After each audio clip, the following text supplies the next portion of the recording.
My topic is marketing in detail. Explain. Let's go to the topic and let's go to the start.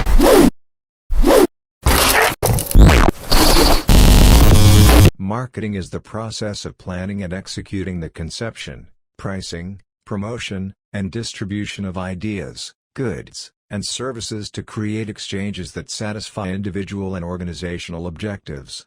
It involves researching, promoting, selling, and distributing a product or service. The ultimate goal of marketing is to understand the customer's needs and wants, and to satisfy them while achieving the organization's goals. Marketing is the process of planning and executing the conception, pricing, promotion, and distribution of ideas, goods, and services to create exchanges that satisfy individual and organizational objectives. It involves research, advertising, promotion, and selling products or services to customers. The ultimate goal of marketing is to drive sales and revenue growth for a company. Marketing is the process of planning and executing the conception, pricing, promotion, and distribution of ideas, goods, and services to create exchanges that satisfy individual and organizational goals. It is a crucial function of business that helps to identify and meet the needs of customers. Marketers use various tools and techniques, such as market research, advertising, promotions, public relations, and sales, to achieve their goals. Marketing is the process of planning and executing the conception, pricing, promotion, and distribution of ideas, goods, and services to create exchanges that satisfy individual and organizational objectives. It involves researching, promoting, selling, and distributing a product or service. The goal of marketing is to reach and persuade potential customers to purchase or use a product or service. It is a fundamental aspect of business strategy and is often considered the 4 Ps: product, price, promotion, and place, distribution. Marketing is the process of planning and executing the conception, pricing, promotion, and distribution of ideas, goods, and services to create exchanges that satisfy individual and organizational objectives. It is a key function of any business and is essential for building customer relationships and driving sales growth. Some common activities associated with marketing include market research, product development, advertising, and sales promotions. There are a variety of different approaches to marketing, including traditional marketing, digital marketing, and content marketing, among others. Marketing is the process of creating value for a product or service and communicating that value to customers in order to sell the product or service. It involves researching, promoting, and distributing a product or service to a target market. The goal of marketing is to increase sales and revenue for a business. There are many different strategies and tactics that can be used in marketing, including advertising, public relations, and sales promotions. The approach a business takes will depend on factors such as the product or service being offered, the target market, and the budget for the marketing efforts. Marketing is the process of planning and executing the conception, pricing, promotion, and distribution of ideas, goods, and services to create exchanges that satisfy individual and organizational goals. It involves researching, promoting, selling, and distributing a product or service. The goal of marketing is to increase revenue for a business by connecting the right customers with the right products or services at the right time and at the right price. Marketing is the process of planning and executing the conception, pricing, promotion, and distribution of ideas, goods, and services to create exchanges that satisfy individual and organizational objectives. It is the overall process of promoting a product or service, including market research, product development, sales, and advertising. The ultimate goal of marketing is to connect with and understand the needs of the target market in order to effectively promote and sell a product or service. Marketing is the process of creating, delivering, promoting, and pricing products, services, and ideas to customers and clients. It involves researching, promoting, and distributing a product or service to a market. The goal of marketing is to increase the profitability and growth of a business by reaching and acquiring new customers while retaining and expanding the business's relationships with existing customers. Marketing refers to the process of promoting and selling products or services through various techniques and strategies. It is a critical function for any business that wants to raise awareness about its products or services, attract customers, and ultimately generate revenue. Some common marketing activities include advertising, market research, public relations, product development, and sales. Marketing can be done through various channels, including online, offline, and through the use of technology. It's a broad field that covers various aspects of a business, including product development, pricing, promotion, and distribution. Marketing research is the function that links the consumer, customer, and public to the marketer through information used to identify and define opportunities and problems, generate, refine, and evaluate actions, monitor performance, and improve understanding of it as a process. It specifies the information required to address these issues, designs the method for collecting information, manages and implements the data collection process, analyzes the results, and communicates the findings and their implications. Marketing refers to activities a company undertakes to promote the buying or selling of a product or service. Marketing includes advertising, selling, and delivering products to consumers or other businesses. Some marketing is done by affiliates on behalf of a company. Professionals who work in a corporation's marketing and promotion departments seek to get the attention of key potential audiences through advertising. Promotions are targeted to certain audiences and may involve celebrity endorsements, catchy phrases or slogans, memorable packaging or graphic designs, and overall media exposure. Marketing refers to all activities a company does to promote and sell products or services to consumers. Marketing makes use of the marketing mix, also known as the 4 Ps: product, price, place, and promotion. Marketing used to be centered around traditional marketing techniques including television, radio, mail, and word-of-mouth strategies. Though traditional marketing is still prevalent, digital marketing now allows companies to engage in email, social media, affiliate, and content marketing strategies. At its core, marketing seeks to take a product or service, identify its ideal customers, and draw the customer's attention to the product or service available. Marketing as a discipline involves all the actions a company undertakes to draw in customers and maintain relationships with them. Networking with potential or past clients is part of the work too, and may include writing thank you emails, playing golf with prospective clients, returning calls and emails quickly, and meeting with clients for coffee or a meal. At its most basic level, marketing seeks to match a company's products and services to customers who want access to those products. Matching products to customers ultimately ensures profitability. Marketing refers to any actions a company takes to attract an audience to the company's product or services through high-quality messaging. Marketing aims to deliver standalone value for prospects and consumers through content, with the long-term goal of demonstrating product value, strengthening brand loyalty, and ultimately increasing sales. The purpose of marketing is to research and analyze your consumers all the time, conduct focus groups, send out surveys, study online shopping habits, and ask one underlying question: where, when, and how does our consumer want to communicate with our business? Here, let's explore the purposes of marketing, along with types of marketing, the 4 Ps of marketing, and the difference between marketing and advertising.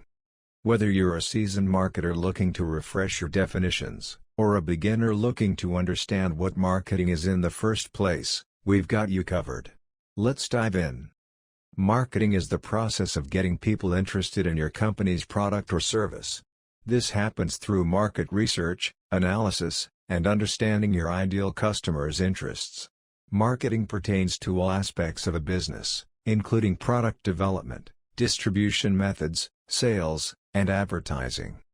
Modern marketing began in the 1950s when people started to use more than just print media to endorse a product. As TV, and soon, the Internet, entered households, marketers could conduct entire campaigns across multiple platforms. And as you might expect, over the last 70 years, Marketers have become increasingly important to fine-tuning how a business sells a product to consumers to optimize success. In fact, the fundamental purpose of marketing is to attract consumers to your brand through messaging. Ideally, that messaging will be helpful and educational to your target audience so you can convert consumers into leads. Today, there are literally dozens of places one can carry out a marketing campaign. Where does one do it in the 21st century? Marketing is the process of getting potential clients or customers interested in your products and services. The key word in this definition is process. Marketing involves researching, promoting, selling, and distributing your products or services.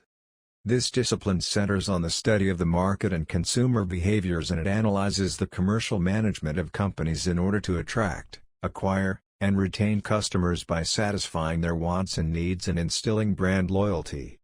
The definition of marketing is the action or business of promoting and selling products or services, including market research and advertising. Today, marketing is something that every company and organization must implement in its growth strategy. Many companies use marketing techniques to achieve their goals without even realizing it, as they work to promote themselves and increase sales of their product or service. These days, marketing is one of the key aspects of businesses. People often do not know exactly what marketing is and, when asked, they define it as selling or advertising. While these answers are not wrong, they are only a part of marketing. There are many other aspects to marketing like product distribution, promotion, designing and creating materials like landing pages and social media content, improving customer experience, doing market research, establishing market segments, and much more. Marketing is the process of exploring, creating, and delivering value to meet the needs of a target market in terms of goods and services, potentially including selection of a target audience, selection of certain attributes or themes to emphasize in advertising, operation of advertising campaigns, attendance at trade shows and public events, design of products and packaging attractive to buyers, defining the terms of sale, such as price, discounts, warranty, and return policy, product placement in media or with people believed to influence the buying habits of others, agreements with retailers, wholesale distributors, or resellers, and attempts to create awareness of, loyalty to, and positive feelings about a brand. Marketing is typically done by the seller, typically a retailer or manufacturer. Sometimes tasks are contracted to a dedicated marketing firm or advertising agency. More rarely, a trade association or a government agency, such as the Agricultural Marketing Service, advertises on behalf of an entire industry or locality, often a specific type of food, for example got milk? Food from a specific area, or a city or region as a tourism destination. It is one of the primary components of business management and commerce.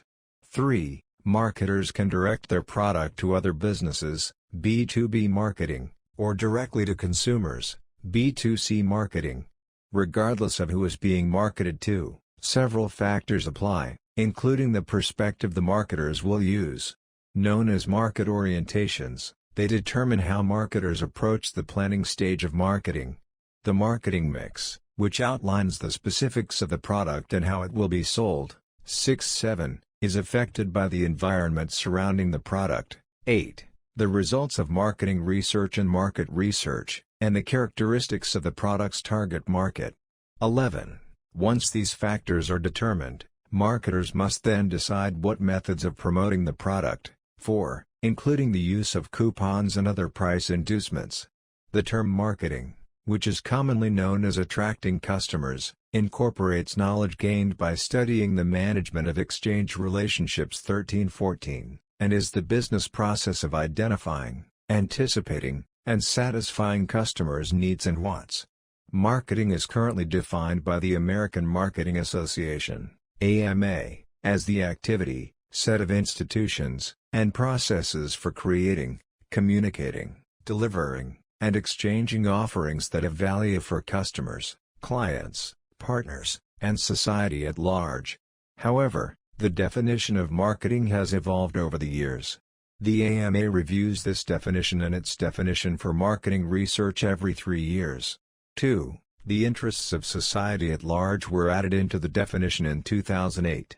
The development of the definition may be seen by comparing the 2008 definition with the AMA's 1935 version. Marketing is the performance of business activities that direct the flow of goods and services from producers to consumers.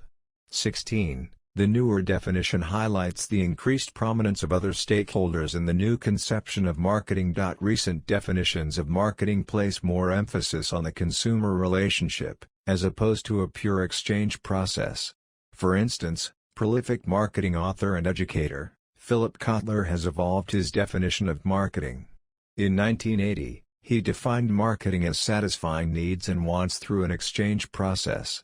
And in 2018 defined it as the process by which companies engage customers, build strong customer relationships, and create customer value in order to capture value from customers in return. 18. A related definition, from the sales process engineering perspective, defines marketing as a set of processes that are interconnected and interdependent with other functions of a business aimed at achieving customer interest and satisfaction. Besides, some definitions of marketing highlight marketing's ability to produce value to shareholders of the firm as well. In this context, marketing can be defined as the management process that seeks to maximize returns to shareholders by developing relationships with valued customers and creating a competitive advantage.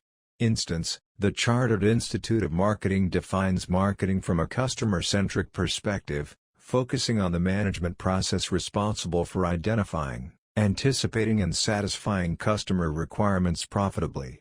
In the past, marketing practice tended to be seen as a creative industry, which included advertising, distribution and selling, and even today many parts of the marketing process, for example product design, art director, brand management, advertising, inbound marketing, copywriting etc., involve the use of the creative arts. However, because marketing makes extensive use of social sciences, psychology, sociology, mathematics, economics, anthropology and neuroscience, the profession is now widely recognized as a science. 23. Marketing science has developed a concrete process that can be followed to create a marketing plan.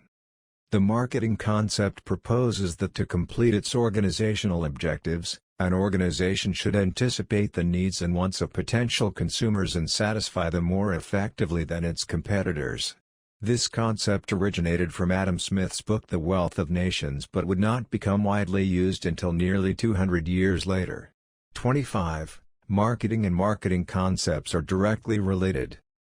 Given the centrality of customer needs and wants in marketing, a rich understanding of these concepts is essential. Needs, something necessary for people to live a healthy, stable and safe life. When needs remain unfulfilled, there is a clear adverse outcome, dysfunction or death. Needs can be objective and physical, such as the need for food, water, and shelter, or subjective and psychological, such as the need to belong to a family or social group and the need for self-esteem. Wants, something that is desired, wished for or aspired to. Wants are not essential for basic survival and are often shaped by culture or peer groups.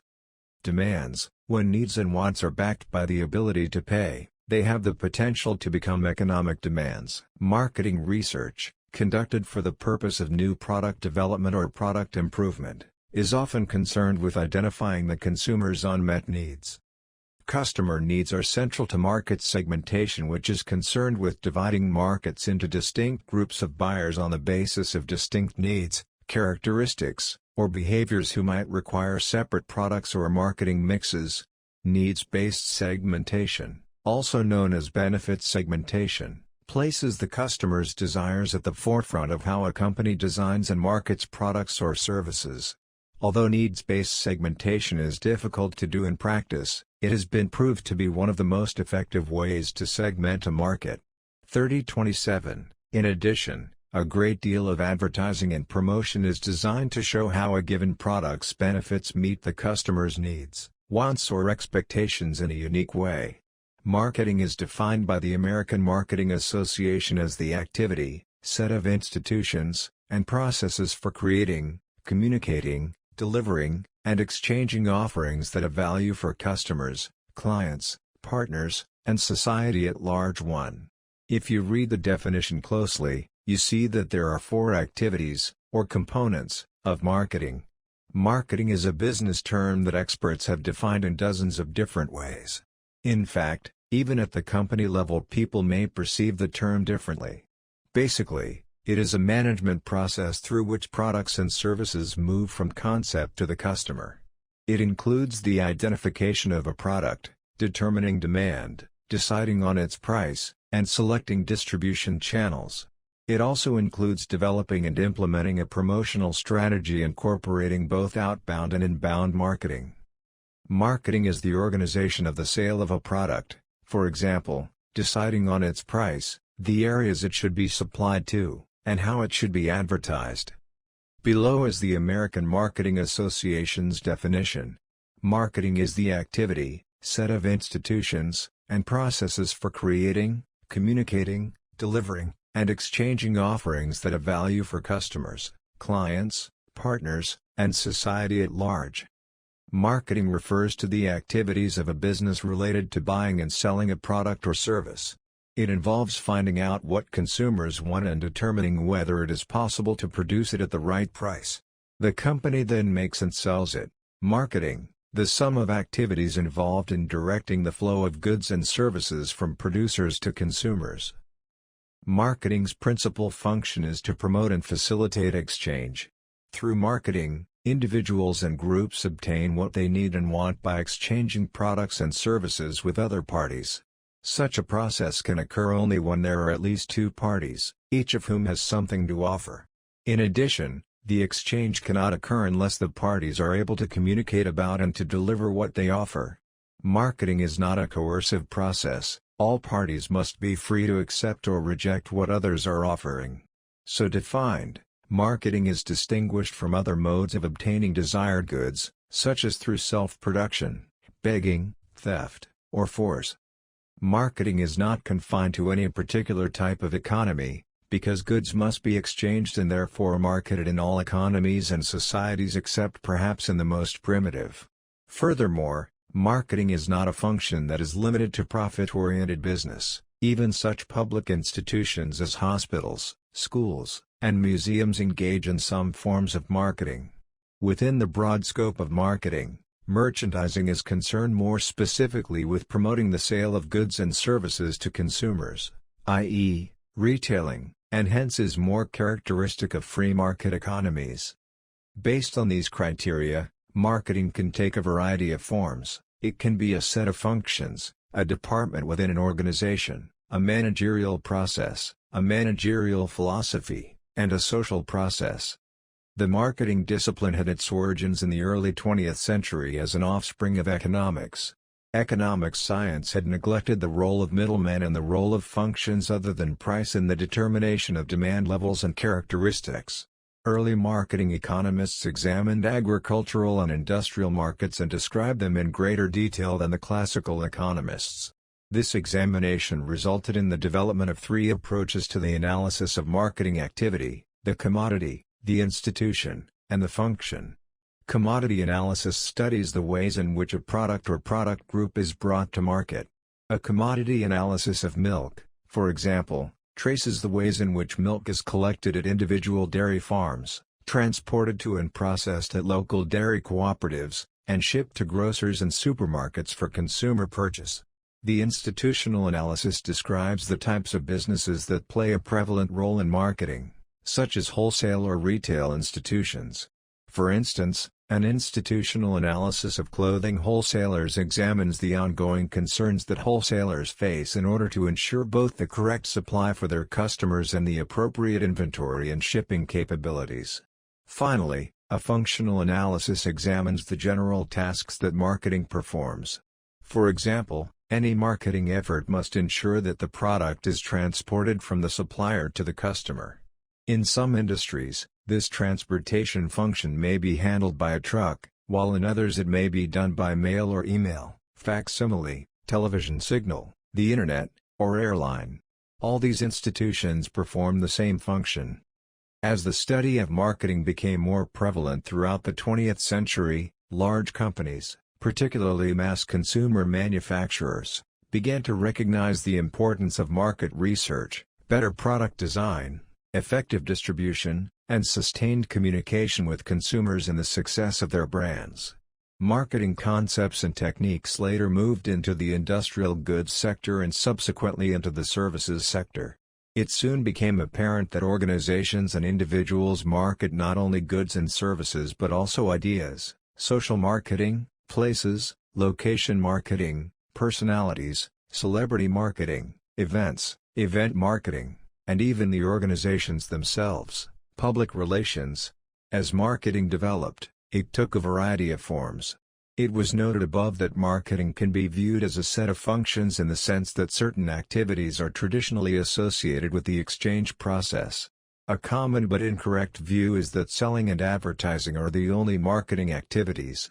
Yet, in addition to promotion, marketing includes a much broader set of functions, including product development, packaging, pricing, distribution, and customer service. Many organizations and businesses assign responsibility for these marketing functions to a specific group of individuals within the organization. In this respect, marketing is a unique and separate entity. Those who make up the marketing department may include brand and product managers, marketing researchers, sales representatives, advertising and promotion managers, pricing specialists, and customer service personnel. As a managerial process, marketing is the way in which an organization determines its best opportunities in the marketplace, given its objectives and resources. The marketing process is divided into a strategic and a tactical phase. The strategic phase has three components: segmentation, targeting, and positioning, STP. The organization must distinguish among different groups of customers in the market, segmentation, choose which groups it can serve effectively, targeting, and communicate the central benefit it offers to that group, positioning. The marketing process includes designing and implementing various tactics, commonly referred to as the marketing mix, or the 4 Ps, product, price, place, or distribution, and promotion. The marketing mix is followed by evaluating, controlling, and revising the marketing process to achieve the organization's objectives. See below. Marketing mix planning. The managerial philosophy of marketing puts central emphasis on customer satisfaction as the means for gaining and keeping loyal customers. Marketers urge their organizations to carefully and continually gauge target customers' expectations and to consistently meet or exceed these expectations. In order to accomplish this, everyone in all areas of the organization must focus on understanding and serving customers. It will not succeed if all marketing occurs only in the marketing department. Marketing, consequently, is far too important to be done solely by the marketing department. Marketers also want their organizations to move from practicing transaction-oriented marketing, which focuses on individual exchanges, to relationship-driven marketing, which emphasizes serving the customer over the long term. Simply getting new customers and losing old ones will not help the organization achieve its objectives. Finally, marketing is a social process that occurs in all economies, regardless of their political structure and orientation. It is the process by which a society organizes and distributes its resources to meet the material needs of its citizens. However, marketing activity is more pronounced under conditions of goods surpluses than goods shortages. When goods are in short supply, consumers are usually so desirous of goods that the exchange process does not require significant promotion or facilitation. In contrast, when there are more goods and services than consumers need or want, companies must work harder to convince customers to exchange with them. The aim of marketing in profit-oriented organizations is to meet needs profitably. Companies must therefore first define which needs, and whose needs, they can satisfy. For example, the personal transportation market consists of people who put different values on an automobile's cost, speed, safety, status, and styling. No single automobile can satisfy all these needs in a superior fashion. Compromises have to be made. Furthermore, some individuals may wish to meet their personal transportation needs with something other than an automobile, such as a motorcycle, a bicycle, or a bus or other form of public transportation. Because of such variables, an automobile company must identify the different preference groups, or segments, of customers and decide which groups they can target profitably. Segments can be divided into even smaller groups, called subsegments or niches. A niche is defined as a small target group that has special requirements. For example, a bank may specialize in serving the investment needs of not only senior citizens but also senior citizens with high incomes and perhaps even those with particular investment preferences. It is more likely that larger organizations will serve the larger market segments, mass marketing, and ignore niches. As a result, smaller companies typically emerge that are intimately familiar with a particular niche and specialize in serving its needs. A growing number of companies are now trying to serve segments of one. They attempt to adapt their offer and communication to each individual customer. This is understandable, for instance, with large industrial companies that have only a few major customers. For example, the Boeing Company, United States, designs its 747 planes differently for each major customer, such as United Airlines Incorporated, or American Airlines Incorporated. Serving individual customers is increasingly possible with the advent of database marketing, through which individual customer characteristics and purchase histories are retained in company information systems. Even mass marketing companies, particularly large retailers and catalog houses, compile comprehensive data on individual customers and are able to customize their offerings and communications. A key step in marketing strategy, known as positioning, involves creating and communicating a message that clearly establishes the company or brand in relation to competitors. Thus, Volvo Volkswagen, Sweden, positioned its automobile as the safest, and Daimler AG, Germany, manufacturer of Mercedes-Benz vehicles, positioned its car as the best engineered. Some products may be positioned as outstanding in two or more ways. However, claiming superiority along several dimensions may hurt a company's credibility because consumers will not believe that any single offering can excel in all dimensions.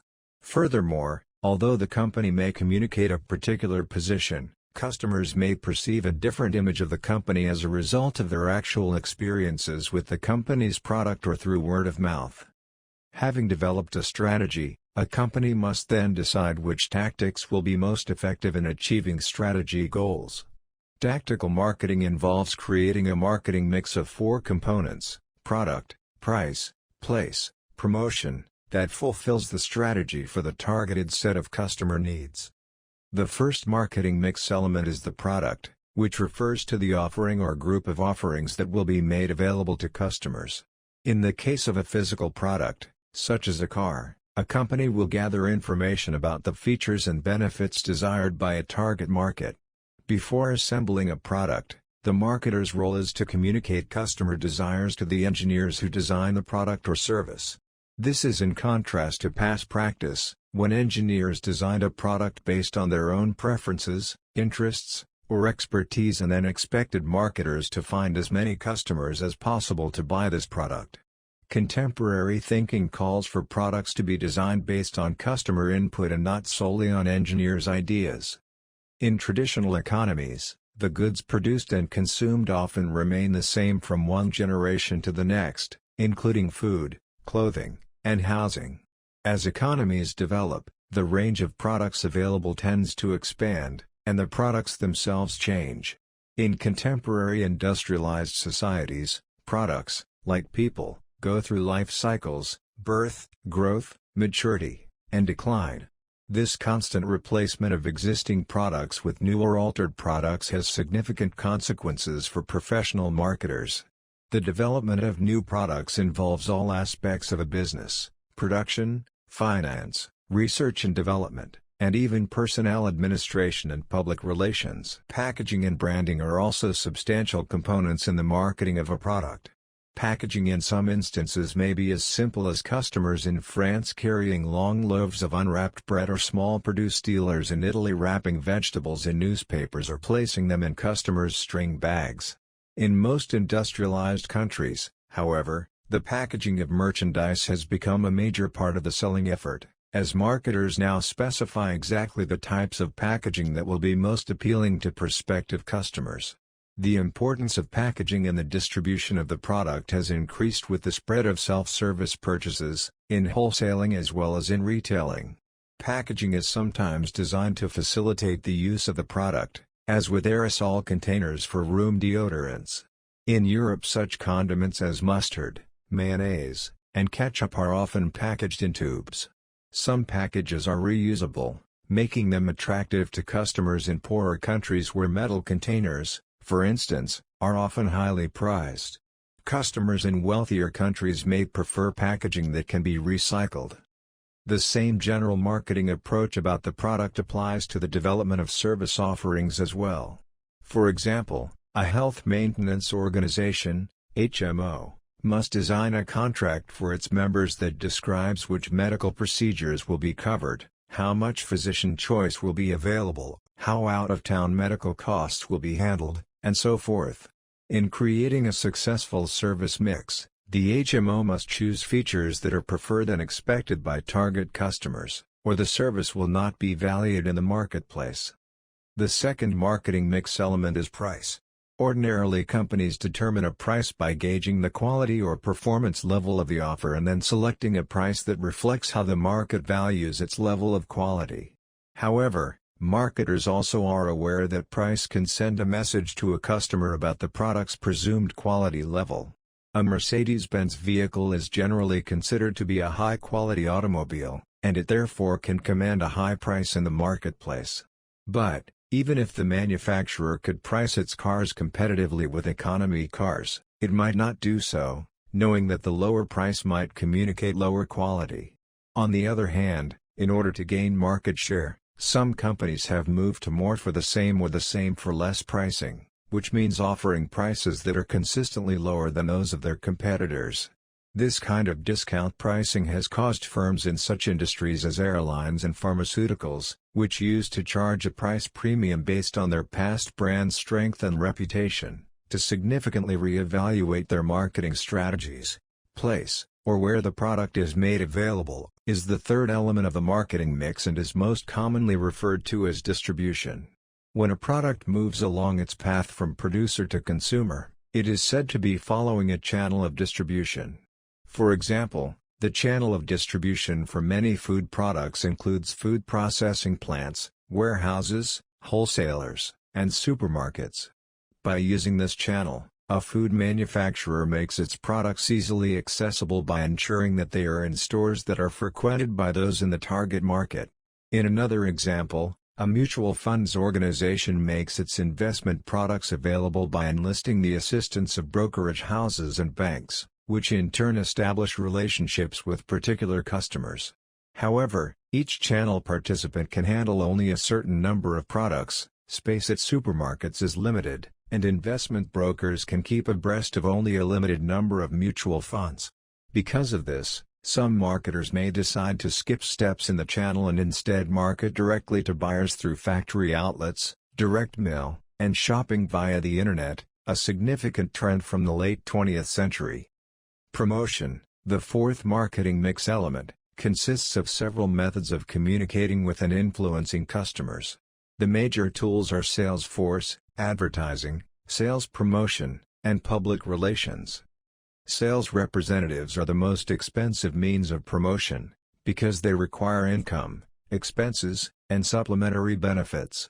Their ability to personalize the promotion process makes salespeople most effective at selling complex goods, big-ticket items, and highly personal goods, for example, those related to religion or insurance.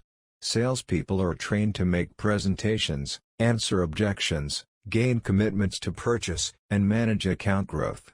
Some companies have successfully reduced their sales force costs by replacing certain functions, for example, finding new customers, with less expensive methods.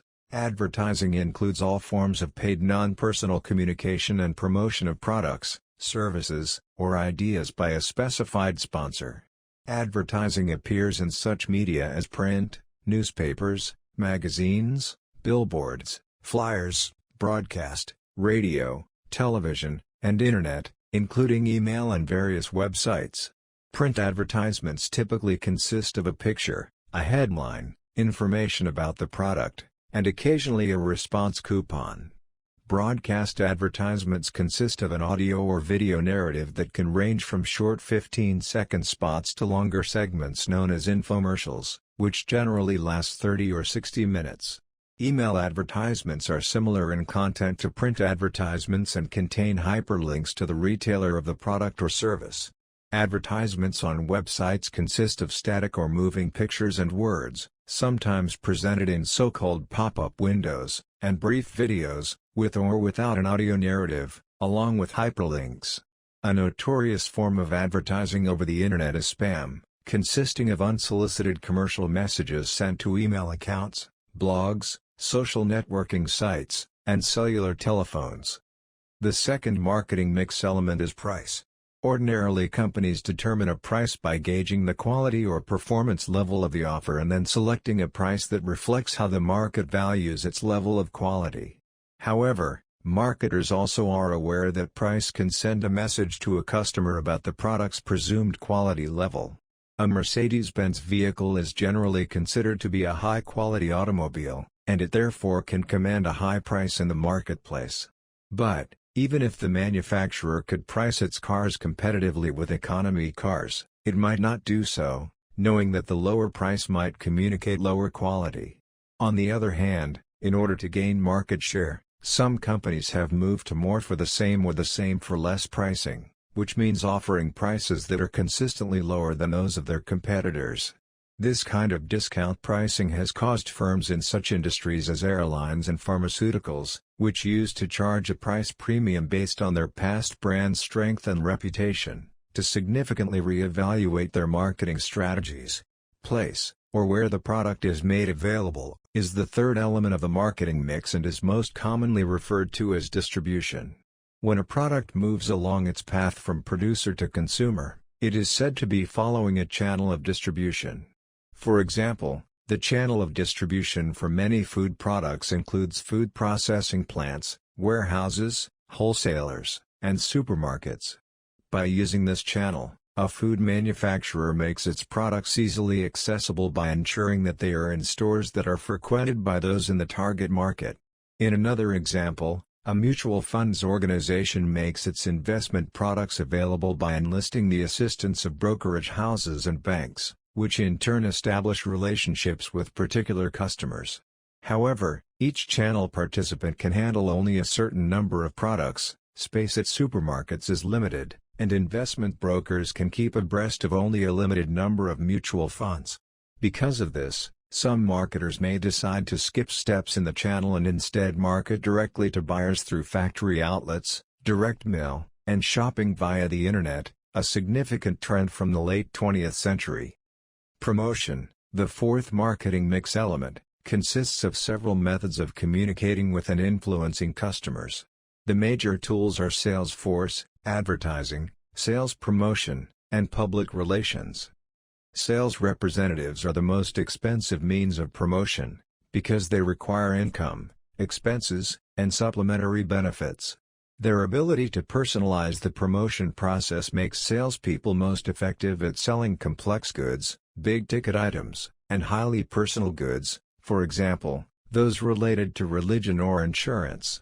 Salespeople are trained to make presentations, answer objections, gain commitments to purchase, and manage account growth.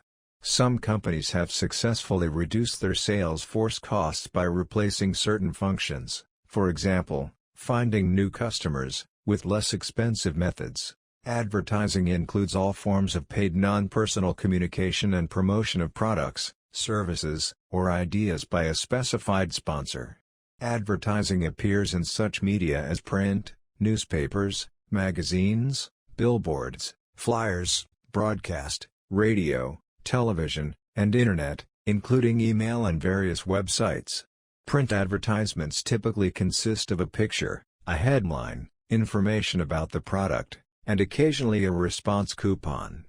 Broadcast advertisements consist of an audio or video narrative that can range from short 15-second spots to longer segments known as infomercials, which generally last 30 or 60 minutes.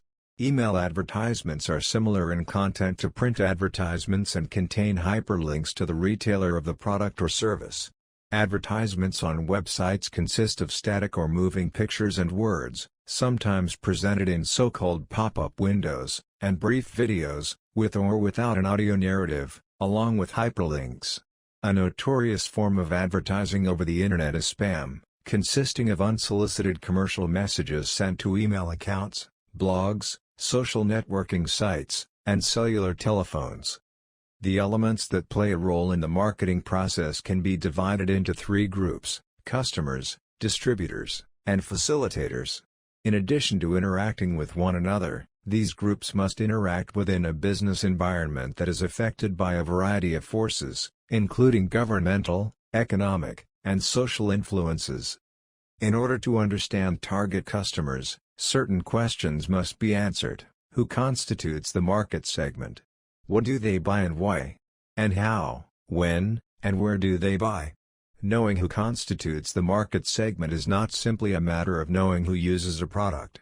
Often, individuals other than the user may participate in or influence a purchasing decision. Several individuals may play various roles in the decision-making process.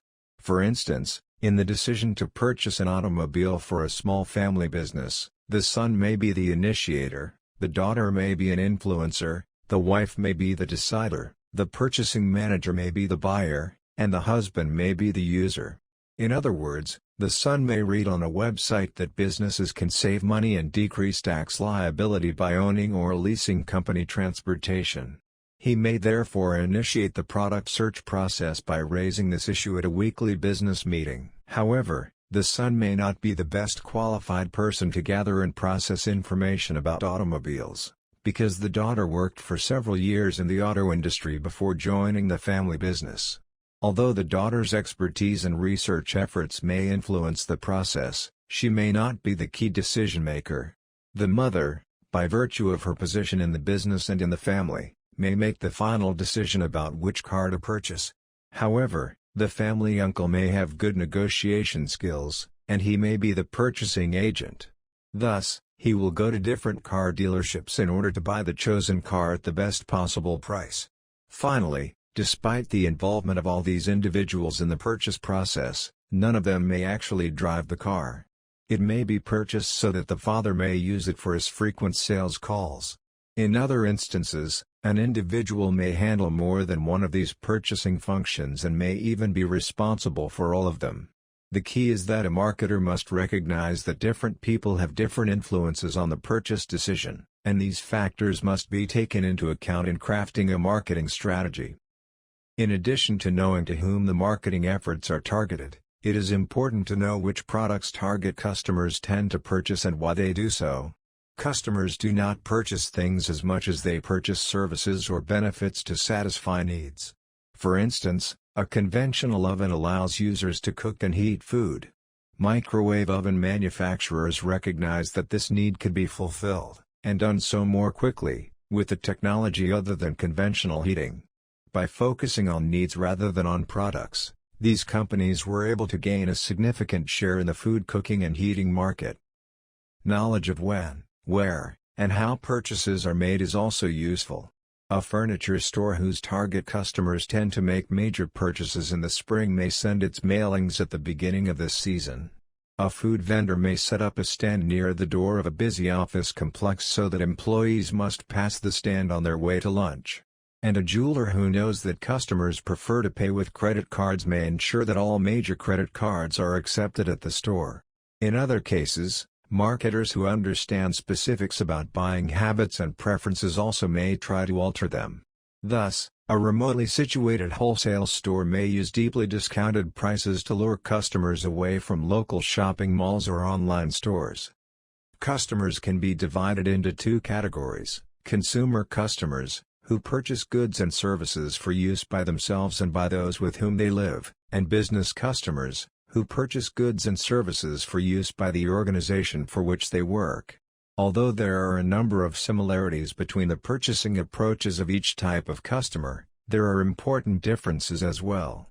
Cultural factors have the broadest influence, because they constitute a stable set of values, perceptions, preferences, and behaviors that have been learned by the consumer throughout life.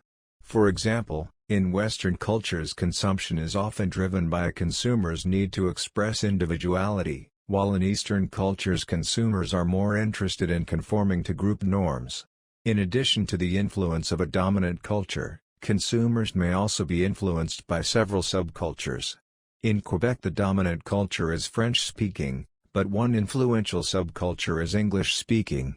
Social class is also a subcultural factor. Members of any given social class tend to share similar values, interests, and behaviors. A consumer may interact with several individuals on a daily basis, and the influence of these people constitutes the social factors that affect the buying process. Social factors include reference groups, that is, the formal or informal social groups against which consumers compare themselves. Consumers may be influenced not only by their own membership groups but also by reference groups of which they wish to be a part. Thus, a consumer who wishes to be considered a successful white-collar professional may buy a particular kind of clothing because the people in this reference group tend to wear that style. Typically, the most influential reference group is the family.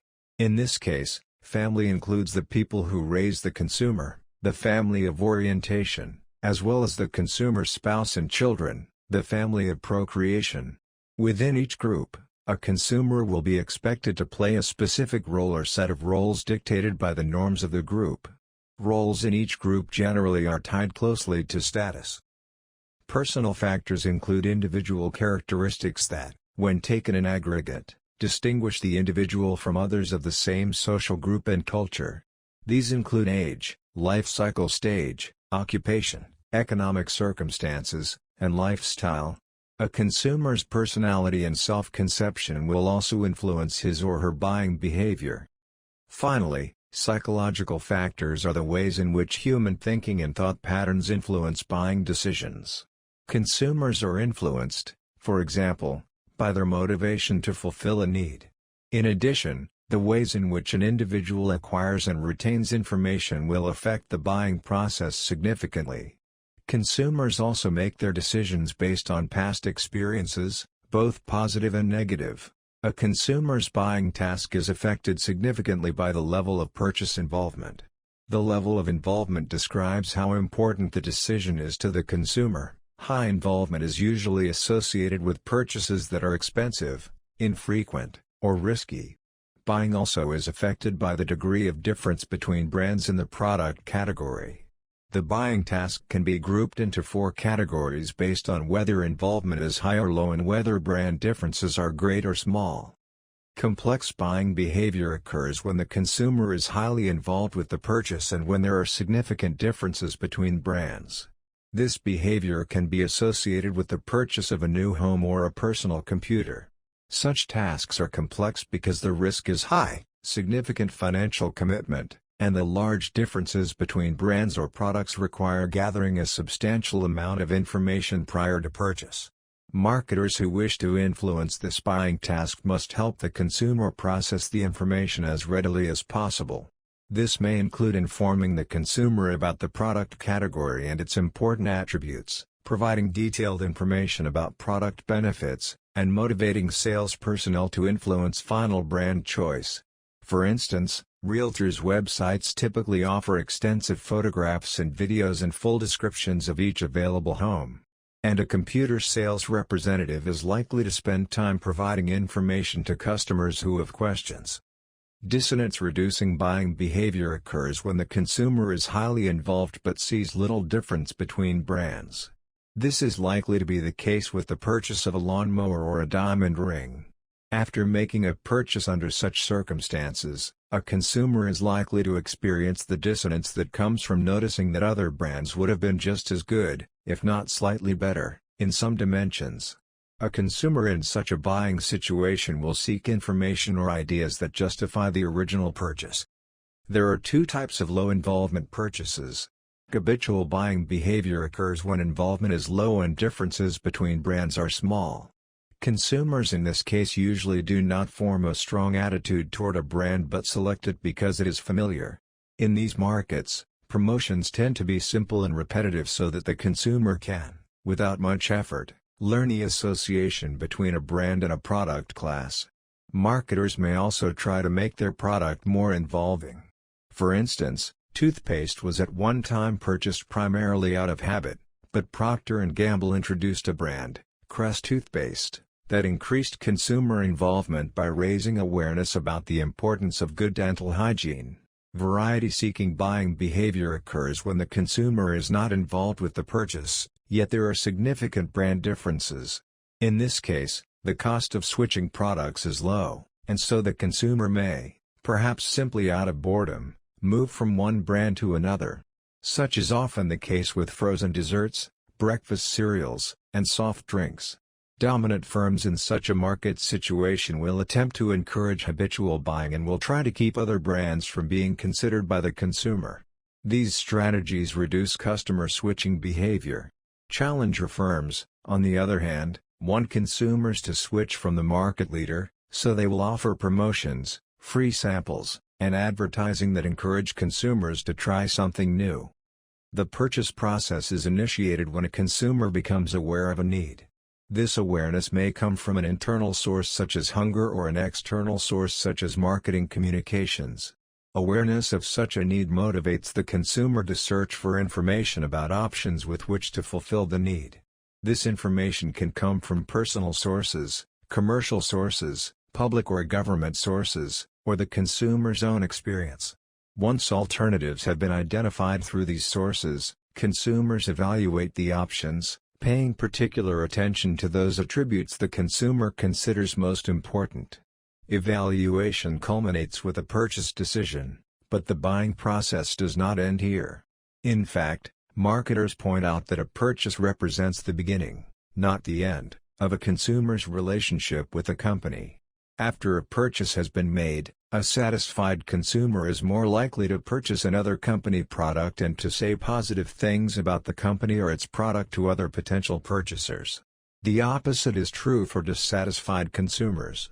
Because of this fact, many companies continue to communicate with their customers after a purchase in an effort to influence post-purchase satisfaction and behavior. For example, a plumber may be motivated to consider buying a new set of tools to replace tools that are getting rusty.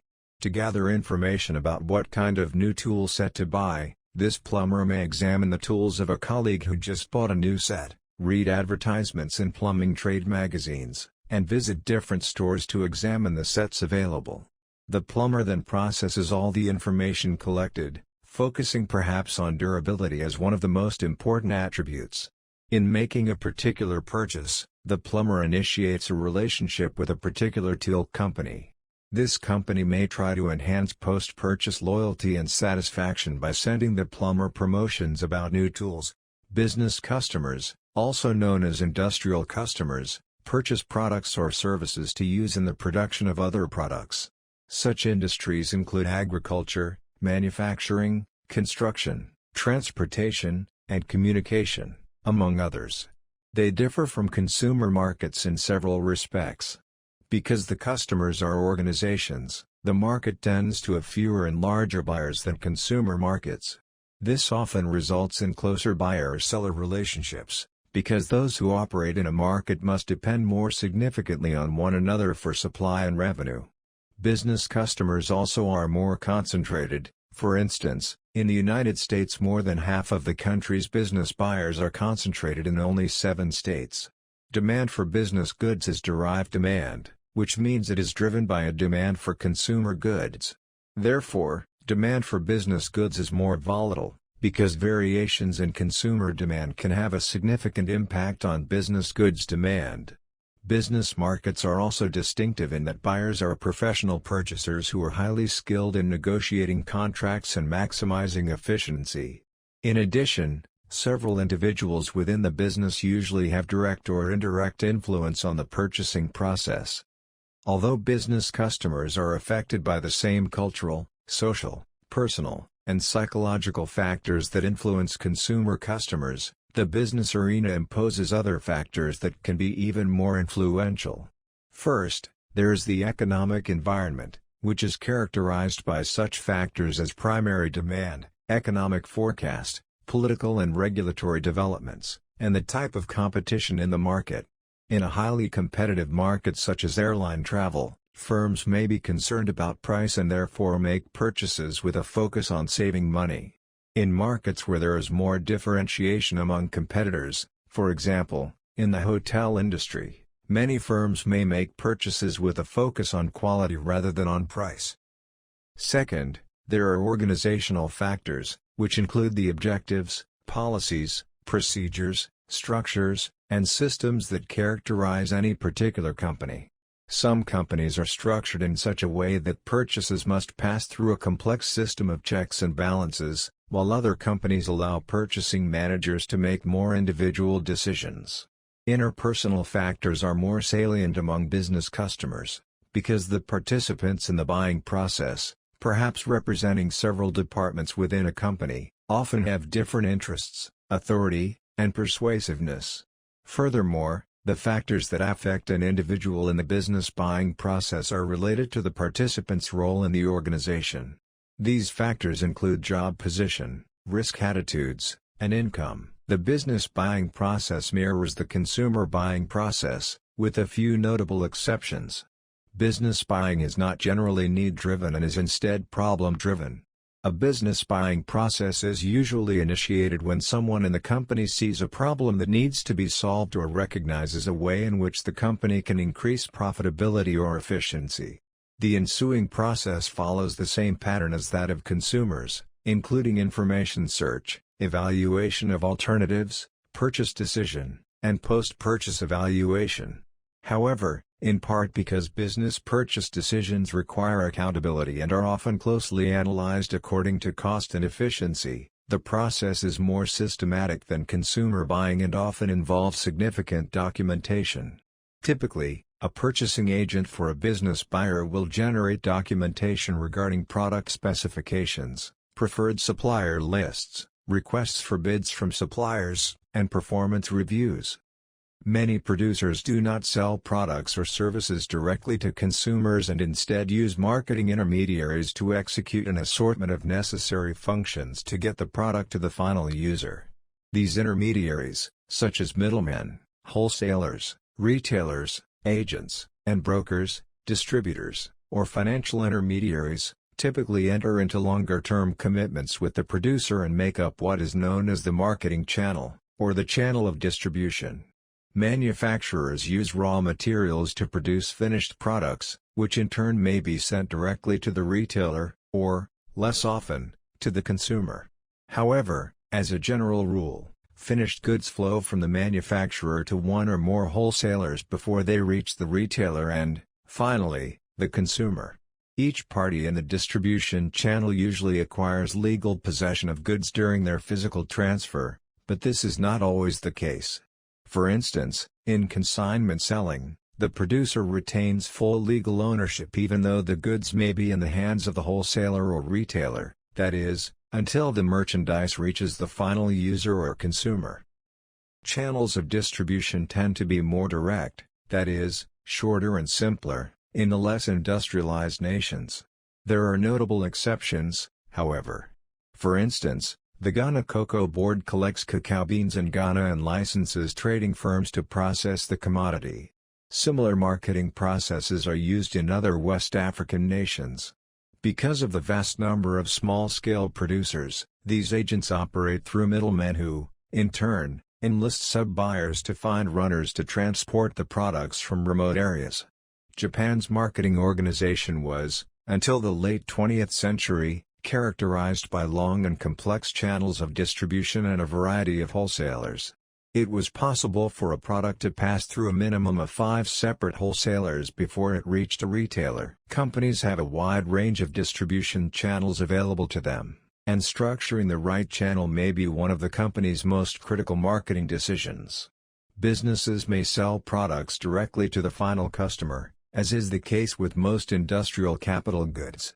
Or they may use one or more intermediaries to move their goods to the final user. The design and structure of consumer marketing channels and industrial marketing channels can be quite similar or vary widely. The channel design is based on the level of service desired by the target consumer. There are 5 primary service components that facilitate the marketer's understanding of what, where, why, when, and how target customers buy certain products. The service variables are quantity or lot size, the number of units a customer purchases on any given purchase occasion, waiting time, the amount of time customers are willing to wait for receipt of goods, proximity or spatial convenience, accessibility of the product variety, the breadth of assortment of the product offering, and service backup, add-on services such as delivery or installation provided by the channel. It is essential for the designer of the marketing channel, typically the manufacturer, to recognize the level of each service point that the target customer desires.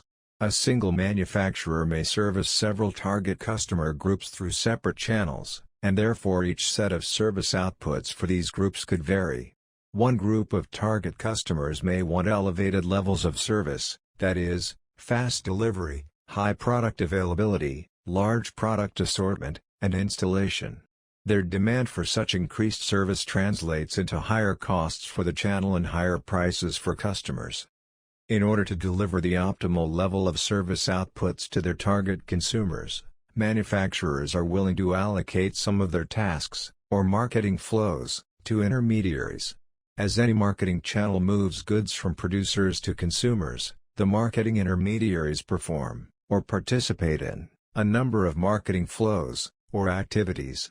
The typical marketing flows, listed in the usual sequence in which they arise, are collection and distribution of marketing research information, development and dissemination of persuasive communications, promotion, agreement on terms for transfer of ownership or possession, negotiation, intentions to buy, ordering, acquisition and allocation of funds, financing, assumption of risks, risk-taking, storage and movement of product, physical possession, buyers paying sellers, payment, and transfer of ownership, title. Each of these flows must be performed by a marketing intermediary for any channel to deliver the goods to the final consumer. Thus, each producer must decide who will perform which of these functions in order to deliver the service output levels that the target consumers desire. Producers delegate these flows for a variety of reasons. First, they may lack the financial resources to carry out the intermediary activities themselves. Second, many producers can earn a superior return on their capital by investing profits back into their core business rather than into the distribution of their products. Finally, intermediaries, or middlemen, offer superior efficiency in making goods and services widely available and accessible to final users. For instance, in overseas markets it may be difficult for an exporter to establish contact with end users, and various kinds of agents must therefore be employed. Because an intermediary typically focuses on only a small handful of specialized tasks within the marketing channel, each intermediary, through specialization, experience, or scale of operation, can offer a producer greater distribution benefits. Although middlemen can offer greater distribution economy to producers, gaining cooperation from these middlemen can be problematic. Middlemen must continuously be motivated and stimulated to perform at the highest level. In order to gain such a high level of performance, manufacturers need some sort of leverage. Researchers have distinguished 5 bases of power: coercive, threats if the middlemen do not comply, reward, extra benefits for compliance, legitimate, power by position, rank or contract, expert, special knowledge, and referent. Manufacturer is highly respected by the middlemen. As new institutions emerge or products enter different lifecycle phases, distribution channels change and evolve.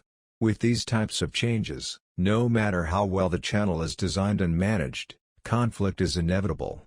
Often this conflict develops because the interests of the independent businesses do not coincide. For example, franchisors, because they receive a percentage of sales, typically want their franchisees to maximize sales, while the franchisees want to maximize their profits, not sales. The conflict that arises may be vertical, horizontal, or multi-channel in nature. When the Ford Motor Company comes into conflict with its dealers, this is a vertical channel conflict. Horizontal channel conflict arises when a franchisee in a neighboring town feels a fellow franchisee has infringed on its territory. Finally, multi-channel conflict occurs when a manufacturer has established two or more channels that compete against each other in selling to the same market. For example, a major tire manufacturer may begin selling its tires through mass merchandisers, much to the dismay of its independent tire dealers. Wholesaling includes all activities required to sell goods or services to other firms, either for resale or for business use, usually in bulk quantities and at lower than retail prices. Wholesalers, also called distributors, are independent merchants operating any number of wholesale establishments. Wholesalers are typically classified into one of three groups: merchant wholesalers, brokers and agents, and manufacturers and retailers' branches and offices. Merchant wholesalers, also known as jobbers, distributors, or supply houses, are independently owned and operated organizations that acquire title ownership of the goods that they handle. There are two types of merchant wholesalers: full service and limited service. Full-service wholesalers usually handle larger sales volumes. They may perform a broad range of services for their customers, such as stocking inventories, operating warehouses, supplying credit, employing salespeople to assist customers, and delivering goods to customers. General line wholesalers carry a wide variety of merchandise, such as groceries. Specialty wholesalers, on the other hand, deal with a narrow line of goods, such as coffee and tea or seafood. Limited service wholesalers, who offer fewer services to their customers and suppliers, emerged in order to reduce the costs of service. There are several types of limited service wholesalers. Cash and carry wholesalers usually handle a limited line of fast-moving merchandise, selling to smaller retailers on a cash-only basis and not delivering goods. Truck wholesalers or jobbers sell and deliver directly from their vehicles, often for cash. They carry a limited line of semi-perishables such as milk, bread, and snack foods. Drop shippers do not carry inventory or handle the merchandise. Operating primarily in bulk industries such as lumber, coal, and heavy equipment, they take orders, but if manufacturers ship merchandise directly to final consumers. Rack jobbers, who handle non-food lines such as housewares or personal goods, primarily serve drug and grocery retailers. Rack jobbers typically perform such functions as delivery, shelving, inventory stacking, and financing. Producers' cooperatives, owned by their members, who are farmers, assemble farm produce to be sold in local markets and share profits at the end of the year. In less developed countries, wholesalers are often the sole or primary means of trade. They are the main elements in the distribution systems of many countries in Latin America, East Asia, and Africa. In such countries, the business activities of wholesalers may expand to include manufacturing and retailing, or they may branch out into non-distributive ventures such as real estate, finance, or transportation. Until the late 1950s, Japan was dominated by wholesaling. Even relatively large manufacturers and retailers relied principally on wholesalers as their intermediaries. However, in the late 20th century, Japanese wholesalers declined in importance. Even in the most highly industrialized countries, however, wholesalers remain essential to the operations of significant numbers of small retailers. Manufacturers may use brokers and agents, who do not take title possession of the goods, in marketing their products. Brokers and agents typically perform only a few of the marketing flows, and their main function is to ease buying and selling, that is, to bring buyers and sellers together and negotiate between them. Brokers, most commonly found in the food, real estate, and insurance industries, may represent either a buyer or a seller and are paid by the party who hires them. Brokers often can represent several manufacturers of non-competing products on a commission basis. They do not carry inventory or assume risk. Unlike merchant wholesalers, agent middlemen do not take legal ownership of the goods they sell, nor do they generally take physical possession of them. The three principal types of agent middlemen are manufacturers' agents, selling agents, and purchasing agents. Manufacturers' agents, who represent two or more manufacturers' complementary lines on a continuous basis, are usually compensated by a commission. As a rule, they carry only part of a manufacturer's output, perhaps in areas where the manufacturer cannot maintain full-time salespeople. Many manufacturers' agents are businesses of only a few employees and are most commonly found in the furniture, electric, and apparel industries. Sales agents are given contractual authority to sell all of a manufacturer's output and generally have considerable autonomy to set prices, terms, and conditions of sale. Sometimes they perform the duties of a manufacturer's marketing department, although they work on a commission basis. Sales agents often provide market feedback and product information to the manufacturers and play an important role in product development. They are found in such product areas as chemicals, metals, and industrial machinery and equipment. Purchasing agents, who routinely have long-term relationships with buyers, typically receive, inspect, store, and ship goods to their buyers. Wholesaling operations conducted by the sellers or buyers themselves rather than by independent wholesalers comprise the third major type of wholesaling. Manufacturers may engage in wholesaling through their sales branches and offices. This allows manufacturers to improve the inventory control, selling, and promotion flows. Numerous retailers also establish purchasing offices in major market centers such as Chicago and New York City that play a role similar to that of brokers and agents. The major difference is that they are part of the buyer's own organization. Retailing, the merchandising aspect of marketing, includes all activities required to sell directly to consumers for their personal, non-business use. The firm that performs this consumer selling, whether it is a manufacturer, wholesaler, or retailer, is engaged in retailing. Retailing can take many forms. Goods or services may be sold in person, by mail, telephone, television, or the internet, or even through vending machines. These products can be sold on the street, in a physical or online store, or in the consumer's home. However, businesses that are classified as retailers secure the vast majority of their sales volume from store-based retailing, though the percentage of online sales was increasing in the early 21st century. For centuries most merchandise was sold in marketplaces or by peddlers. In many countries, hawkers still sell their wares while traveling from one village to the next. Marketplaces are still the primary form of retail selling in these villages. This was also true in Europe until the Renaissance, when market stalls in certain localities became permanent and eventually grew into stores and business districts. Retail chains are known to have existed in China several centuries before the Common Era and in some European cities in the 16th and 17th centuries. However, the birth of the modern chain store can be traced to 1859, with the inauguration of what became the Great Atlantic and Pacific D Company Incorporated, A&P, in New York City. During the 15th and 16th centuries the Fugger family of Germany was the first to carry out mercantile operations of a chain store variety. In 1670 the Hudson's Bay Company chartered its chain of outposts in Canada.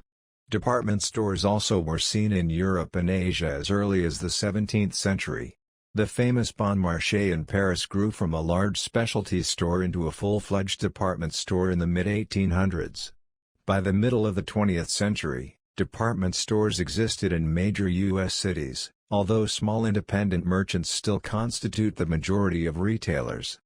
Shopping malls, a late 20th century development in retail practices, were created to provide for a consumer's every need in a single, self-contained shopping area.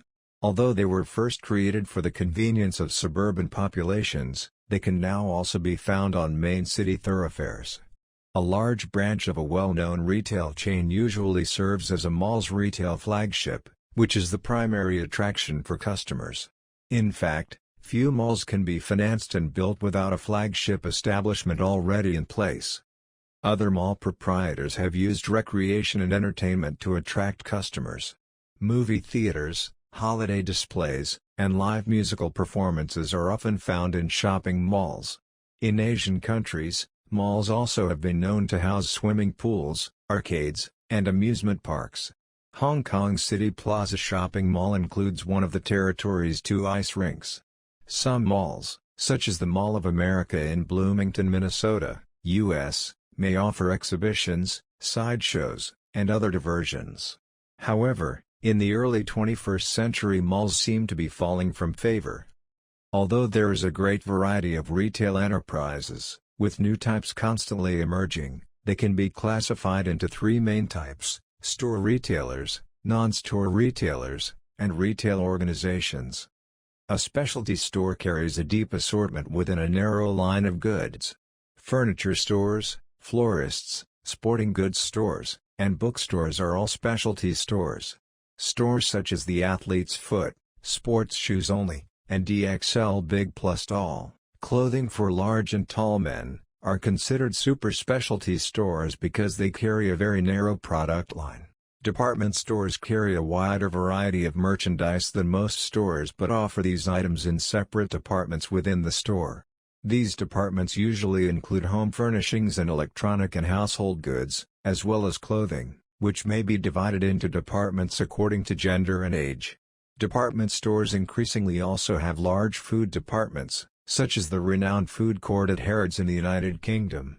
Departments within each store are usually operated as separate entities, each with its own buyers, promotions, and service personnel. Some departments, such as restaurants and beauty parlors, are leased to external providers. Department stores generally account for less than 10% of a country's total retail sales, but they draw large numbers of customers in urban areas. The most influential of the department stores may even be trendsetters in various fields, such as fashion. Department stores such as Sears, Roebuck & Company have also spawned chain organizations. Others may do this through mergers or by opening branch units within a region or by expanding to other countries. Supermarkets are characterized by large facilities, 15,000 to 25,000 square feet. 1,394 to 2,323 square meters, with more than 12,000 items, low profit margins, earning about 1% operating profit on sales, high volume, and operations that serve the consumer's total needs for items such as food, groceries, meats, produce, dairy products, baked goods, and household sundries. They are organized according to product departments and operate primarily on a self-service basis. Supermarkets also may sell wines and other alcoholic beverages, depending on local licensing laws, and clothing.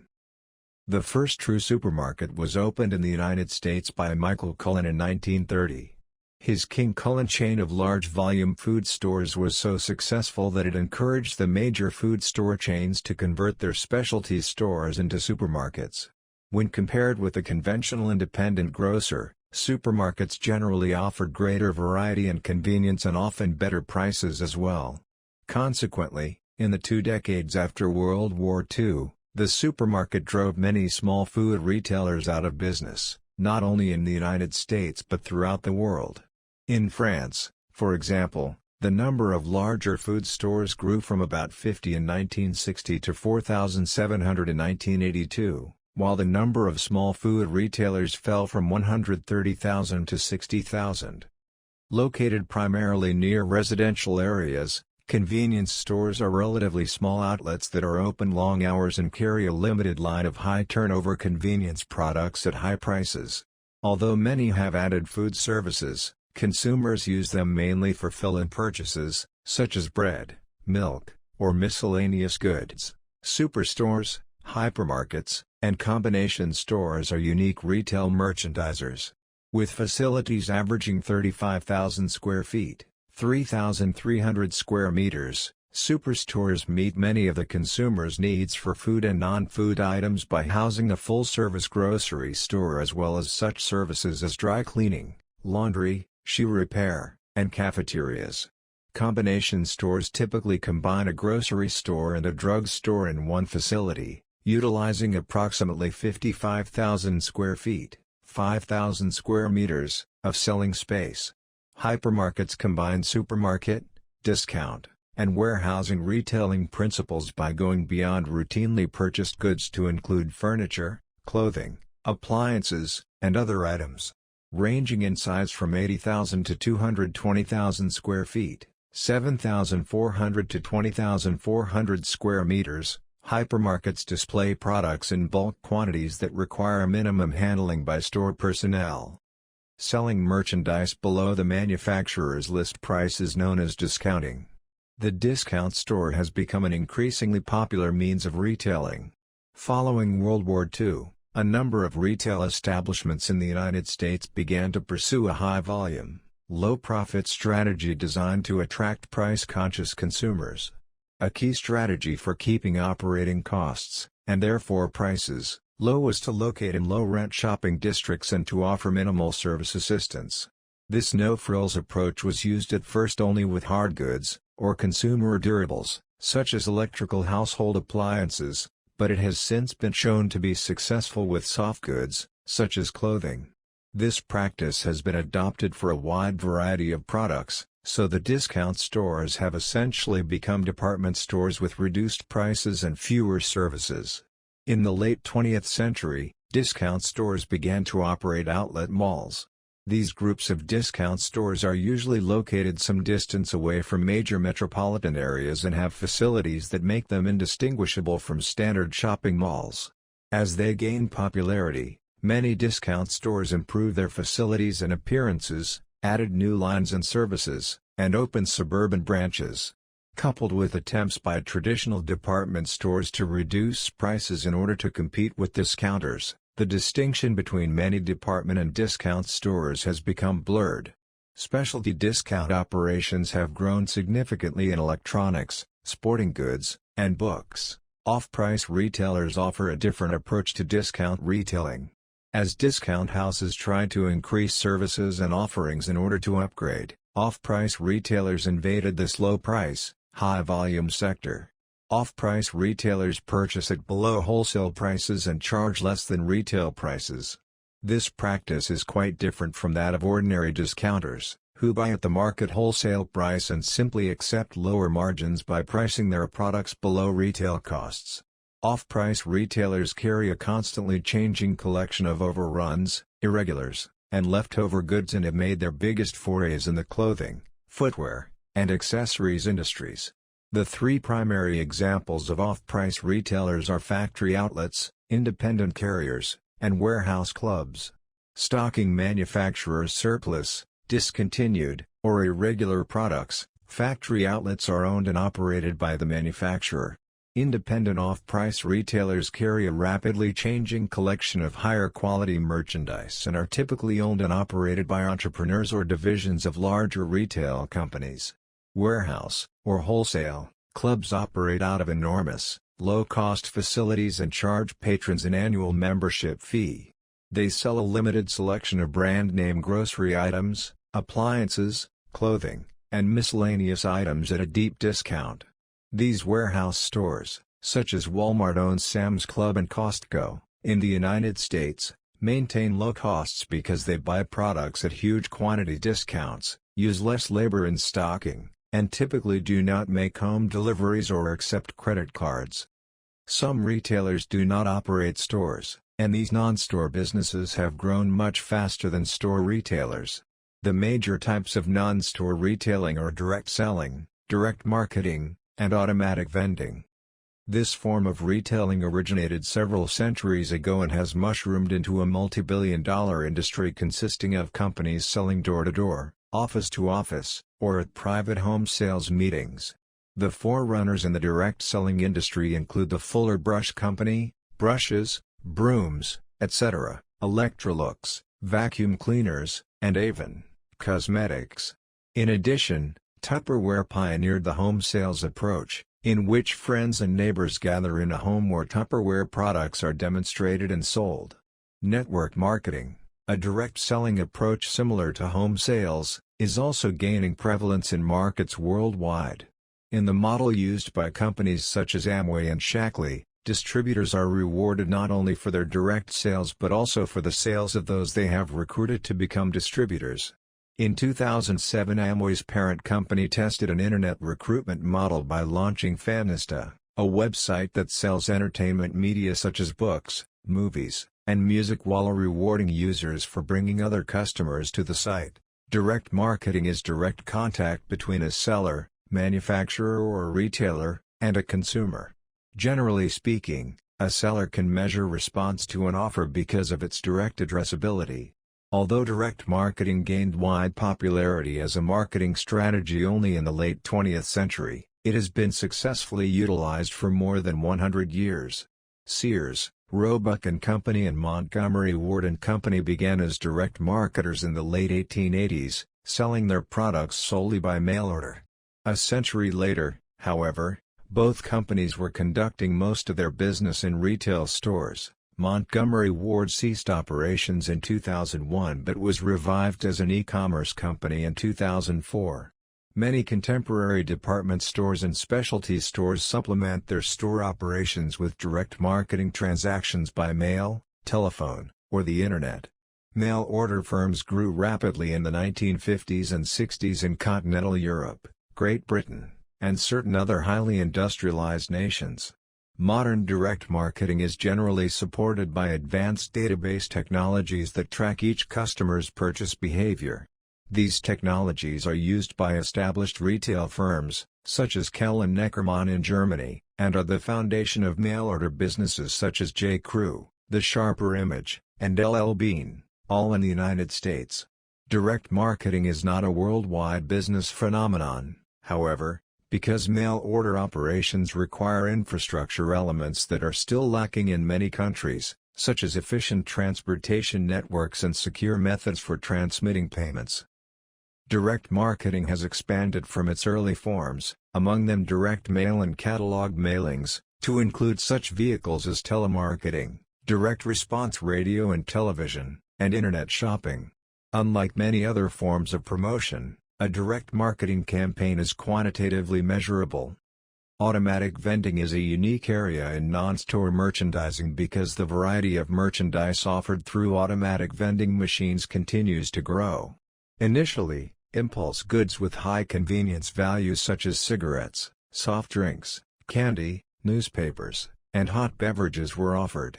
However, a wide array of products such as hosiery, cosmetics, food snacks, postage stamps, paperback books, record albums, camera film, and even fishing worms have become available through machines. Vending machine operations are usually offered in sites owned by other businesses, institutions, and transportation agencies.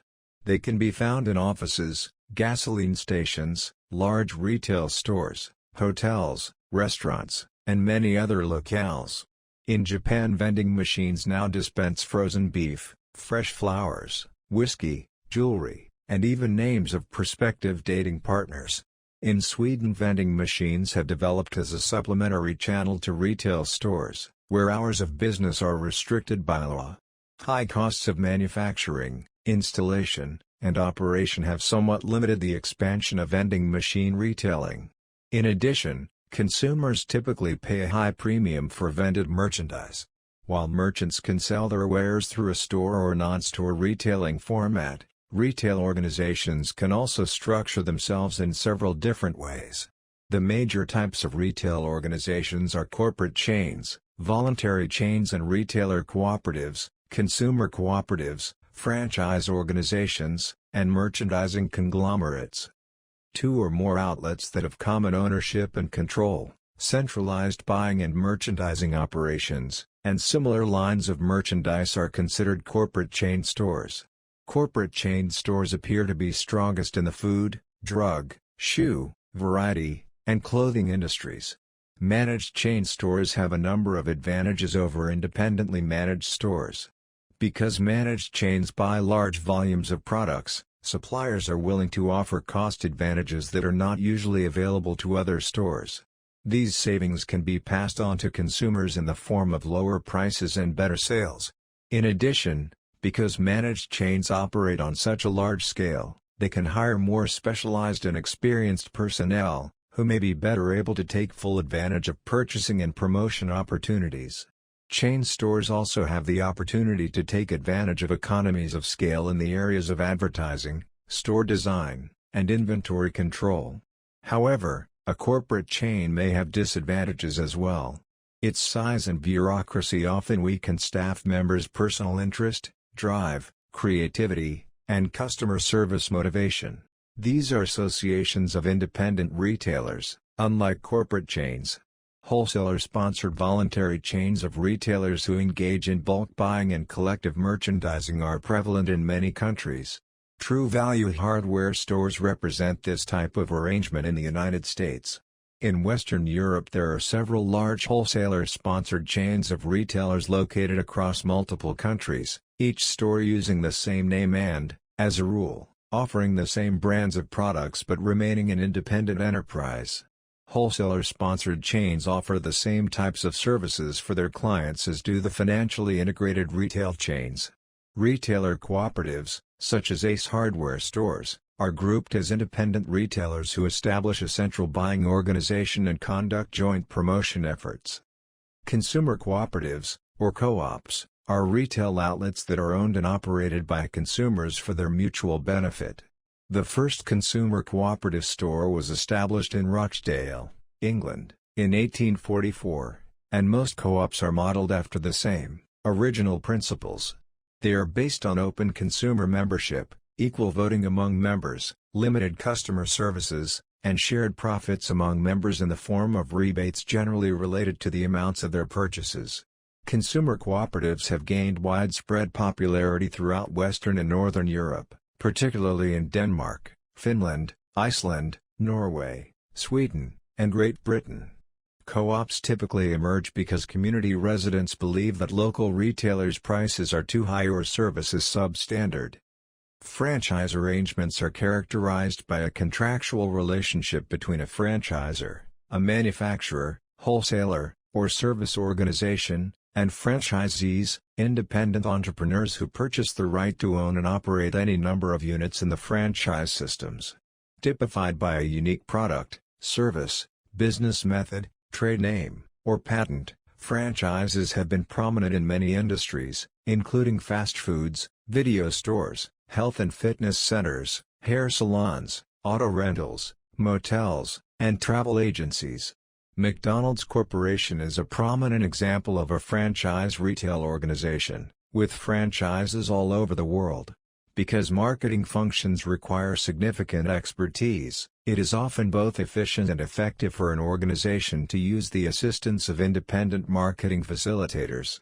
These are organizations and consultants whose sole or primary responsibility is to handle marketing functions.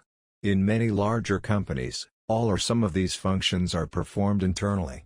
However, this is not necessary or justifiable in most companies, which usually require only part-time or periodic assistance from marketing facilitators. Also, most companies cannot afford to support the salaries and operating expenses required to maintain marketing facilitators as a permanent part of their staff. Furthermore, independent marketing contractors can be more effective than an internal department because non-employee facilitators can have broader expertise and more objective perspectives. In addition, independent contractors often are more motivated to perform at high standards, because competition in the facilitator market is usually aggressive, and poor performance could mean lost business. There are four major types of marketing facilitators: advertising agencies, market research firms, transportation firms, and warehousing firms. Advertising agencies are responsible for initiating, managing, and implementing paid marketing communications. In addition, some agencies have diversified into other types of marketing communications, including public relations, sales promotion, interactive media, and direct marketing. Agencies typically consist of four departments: account management, a creative division, a research group, and a media planning department. Those in account management act as liaisons between the client and the agency, ensuring that client needs are communicated to the agency and that agency recommendations are clearly understood by the client. Account managers also manage the flow of work within the agency, making sure that projects proceed according to schedule. The creative department is where advertisements are conceived, developed, and produced. Artists, writers, and producers work together to craft a message that meets agency and client objectives. In this department, slogans, jingles, and logos are developed. The research department gathers and processes data about the target market and consumers. This information provides a foundation for the work of the creative department and account management. Media planning personnel specialize in selecting and placing advertisements in print and broadcast media. Market research firms gather and analyze data about customers, competitors, distributors, and other actors and forces in the marketplace. A large portion of the work performed by most market research firms is commissioned by specific companies for particular purposes. However, some firms also routinely collect a wide spectrum of data and then attempt to sell some or all of it to companies that may benefit from such information. For example, the AC Nielsen Company in the United States specializes in supplying marketing data about consumer television viewing habits, and Information Resources Incorporated, IRI, has an extensive database regarding consumer supermarket purchases. Marketing research may be quantitative, qualitative, or a combination of both. Quantitative research is numerically oriented, requires significant attention to the measurement of market phenomena, and often involves statistical analysis. For example, when a restaurant asks its customers to rate different aspects of its service on a scale from 1, good, to 10, poor, this provides quantitative information that may be analyzed statistically.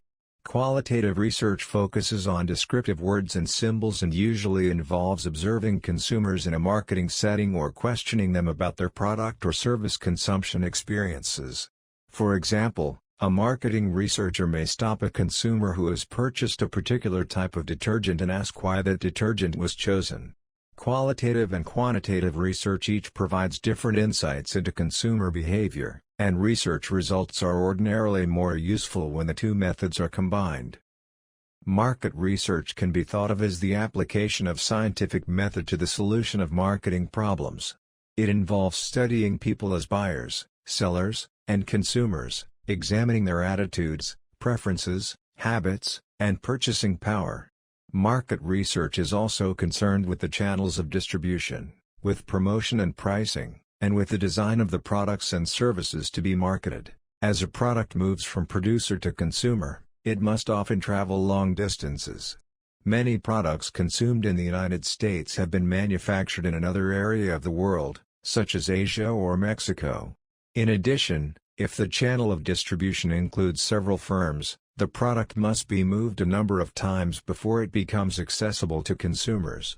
A basic home appliance begins as a raw material, iron ore at a steel mill, for example, that is transported from a processing plant to a manufacturing facility. Transportation firms assist marketers in moving products from one point in a channel to the next. An important matter of negotiation between companies working together in a channel is whether the sender or receiver of goods is responsible for transportation. Movement of products usually involves significant cost, risk, and time management. Thus, when firms consider a transportation option, they carefully weigh its dependability and price, frequency of operation, and accessibility. A firm that has its own transportation capabilities is known as a private carrier. There are also contract carriers, which are independent transportation firms that can be hired by companies on a long or short-term basis. A common carrier provides services to any and all companies between predetermined points on a scheduled basis. The U.S. Postal Service is a common carrier, as are FedEx and the Amtrak railway system. Because products are not usually sold or shipped as soon as they are produced or delivered, firms require storage facilities.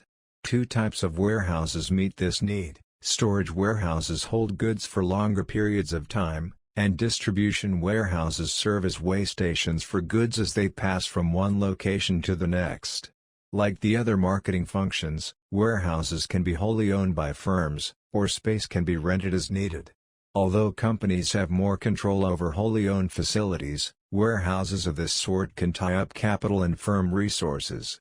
Operations within warehouses usually require inspecting goods, tracking inventories, repackaging goods, shipping, and invoicing. This market consists of federal, state, and local governmental units that purchase or rent goods to fulfill their functions and responsibilities to the public.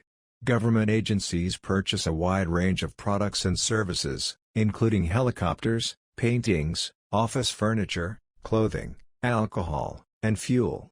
Most of the agencies manage a significant portion of their own purchasing. One prominent sector of the government market is the federal civilian buying establishment. In the United States, this establishment consists of 6 categories: departments, for example, the Department of Commerce; administration, for example, the General Services Administration; agencies, for example, the Federal Aviation Administration; boards, for example, the Railroad Retirement Board; commissions, for example, the Federal Communications Commission; and the Executive Office, for example, the Office of Management and Budget. In addition, there are several miscellaneous civilian buying establishments, such as, for example, the Tennessee Valley Authority. Another governmental purchasing sector is the federal military buying establishment, represented in the United States by the Department of Defense, which purchases primarily through the Defense Logistics Agency and the Army, Navy, and Air Force. The Defense Logistics Agency operates distribution centers that specialize in construction, electronics, fuel, personnel support, and industrial and general supplies. Government purchasing procedures fall into 2 categories: the open bid and the negotiated contract. Under open bid buying, the government disseminates very specific information about the products and services required and requests bids from suppliers. Contracts generally are awarded to the lowest bidder. In negotiated contract buying, a government agency negotiates directly with one or more companies regarding a specific project or supply need. In most cases, contracts are negotiated for complex projects that involve major research and development costs and in matters where there is little effective competition. Convenience goods are those that the customer purchases frequently, immediately, and with minimum effort. Soaps and newspapers are considered convenience goods, as are common staples like ketchup or pasta. Convenience goods purchasing is usually based on habitual behavior, where the consumer will routinely purchase a particular product. Some convenience goods, however, may be purchased impulsively, involving no habit, planning, or search effort. These goods, usually displayed near the cash register in the store in order to encourage quick choice and purchase, include candy, razors, and batteries. A slightly different type of convenience product is the emergency good, which is purchased when there is an urgent need. Such goods include umbrellas and snow shovels, and these are usually distributed at a wide variety of outlets so that they will be readily available when necessary. A second type of product is the shopping good, which usually requires a more involved selection process than convenience goods. A consumer usually compares a variety of attributes, including suitability, quality, price, and style. Homogeneous shopping goods are those that are similar in quality but different enough in other attributes, such as price, brand image, or style, to justify a search process. These products might include automobile tires or a stereo or television system. Homogeneous shopping goods are often sold strongly on price. With heterogeneous shopping goods, product features become more important to the consumer than price. Such is often the case with the purchase of major appliances, clothing, furniture, and high-tech equipment. In this situation, the item purchased must be a certain size or color and must perform very specific functions that cannot be fulfilled by all items offered by every supplier. With goods of this sort, the seller has to carry a wide assortment to satisfy individual tastes and must have well-trained salespeople to provide both information and advice to consumers. Specialty goods have particularly unique characteristics and brand identifications for which a significant group of buyers is willing to make a special purchasing effort. Examples include specific brands of fancy products, luxury cars, professional photographic equipment, and high-fashion clothing. For instance, consumers who favor merchandise produced by a certain shoe manufacturer or furniture maker will, if necessary, travel considerable distances in order to purchase that particular brand.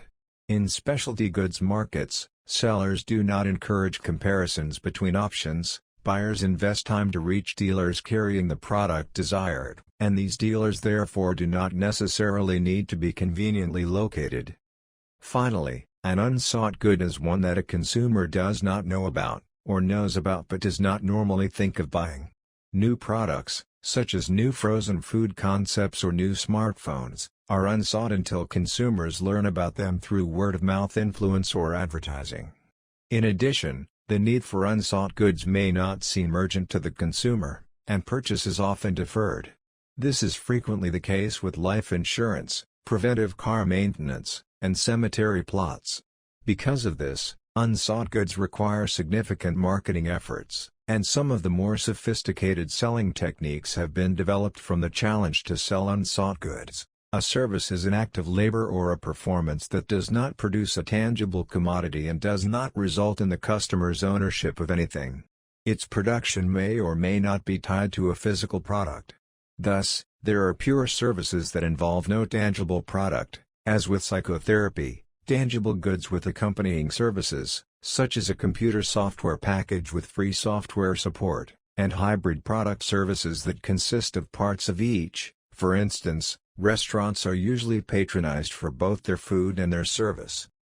Services can be distinguished from products because they are intangible, inseparable from the production process, variable, and perishable.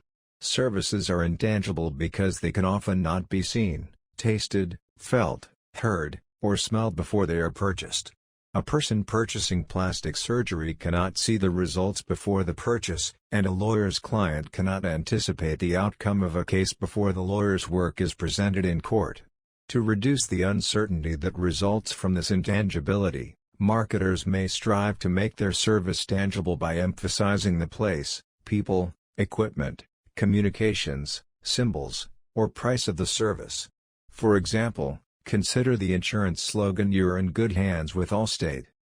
Services are inseparable from their production because they are typically produced and consumed simultaneously. This is not true of physical products, which are often consumed long after the product has been manufactured, inventoried, distributed, and placed in a retail store.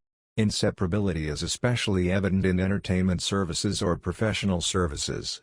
In many cases, inseparability limits the production of services because they are so directly tied to the individuals who perform them.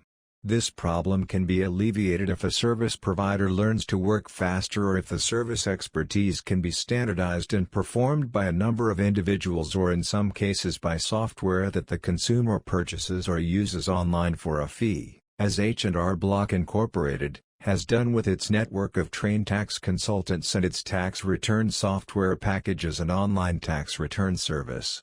Business marketing, sometimes called business-to-business marketing or industrial marketing, involves those marketing activities and functions that are targeted toward organizational customers.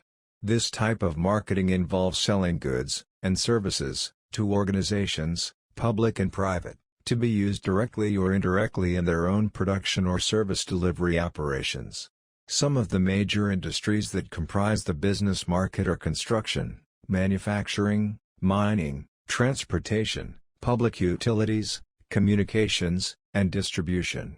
One of the key points that differentiates business from consumer marketing is the magnitude of the transactions. For example, in the early 21st century, a Boeing 747 airliner, selling for more than $300 million, could take up to 4 years to manufacture and deliver once the order was placed. Often a major airline company will order several aircraft at one time, making the purchase price as high as several $billion. Customers for industrial goods can be divided into 3 groups: user customers, original equipment manufacturers, and resellers. User customers make use of the goods they purchase in their own businesses. An automobile manufacturer, for example, might purchase a metal stamping press to produce parts for its vehicles. Original equipment manufacturers incorporate the purchased goods into their final products, which are then sold to final consumers.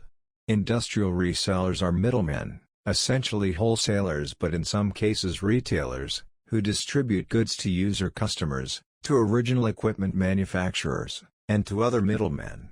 Industrial goods wholesalers include mill supply houses, steel warehouses, machine tool dealers, paper jobbers, and chemical distributors. Marketing scholars began exploring the application of marketing to non-profit organizations in 1969. Since then, non-profit organizations have increasingly turned to marketing for growth, funding, and prosperity. Although it is difficult to define non-profit organizations because of the existence of a number of quasi-governmental organizations, a study in the early 21st century found more than 1.5 million private, non-profit organizations in the United States. Some experts believe that the way to distinguish between organizations is according to their sources of funding. The three major sources are profits, government revenues, such as grants or taxes, and voluntary donations. In addition, a legally defined non-profit organization is one that has been granted tax-exempt status by the Internal Revenue Service. However, while non-profit groups can be defined legally, it is more helpful to focus on the specific marketing activities that need to be performed within the organization's environment. Museums, hospitals, universities, and churches are all examples of non-profit organizations. Although many individuals may believe that non-profit organizations have only a small impact on the economy, the operating expenditures of private non-profit organizations now represent a significant percentage of the U.S. gross national product. In addition, many of these are substantial enterprises. Social marketing employs marketing principles and techniques to advance a social cause, idea, or behavior. It entails the design, implementation, and control of programs aimed at increasing the acceptability of a social idea or practice that would benefit the adopters or society. Social ideas can take the form of beliefs, attitudes, and values, such as human rights. Whether social marketers are promoting ideas or social practices, their ultimate goal is to alter behavior. In order to accomplish this behavior change, social marketers set measurable objectives, research their target group's needs, target their products to these particular consumers, and effectively communicate their benefits. In addition, social marketing organizations have to be constantly aware of changes in their environments and must be able to adapt to these changes.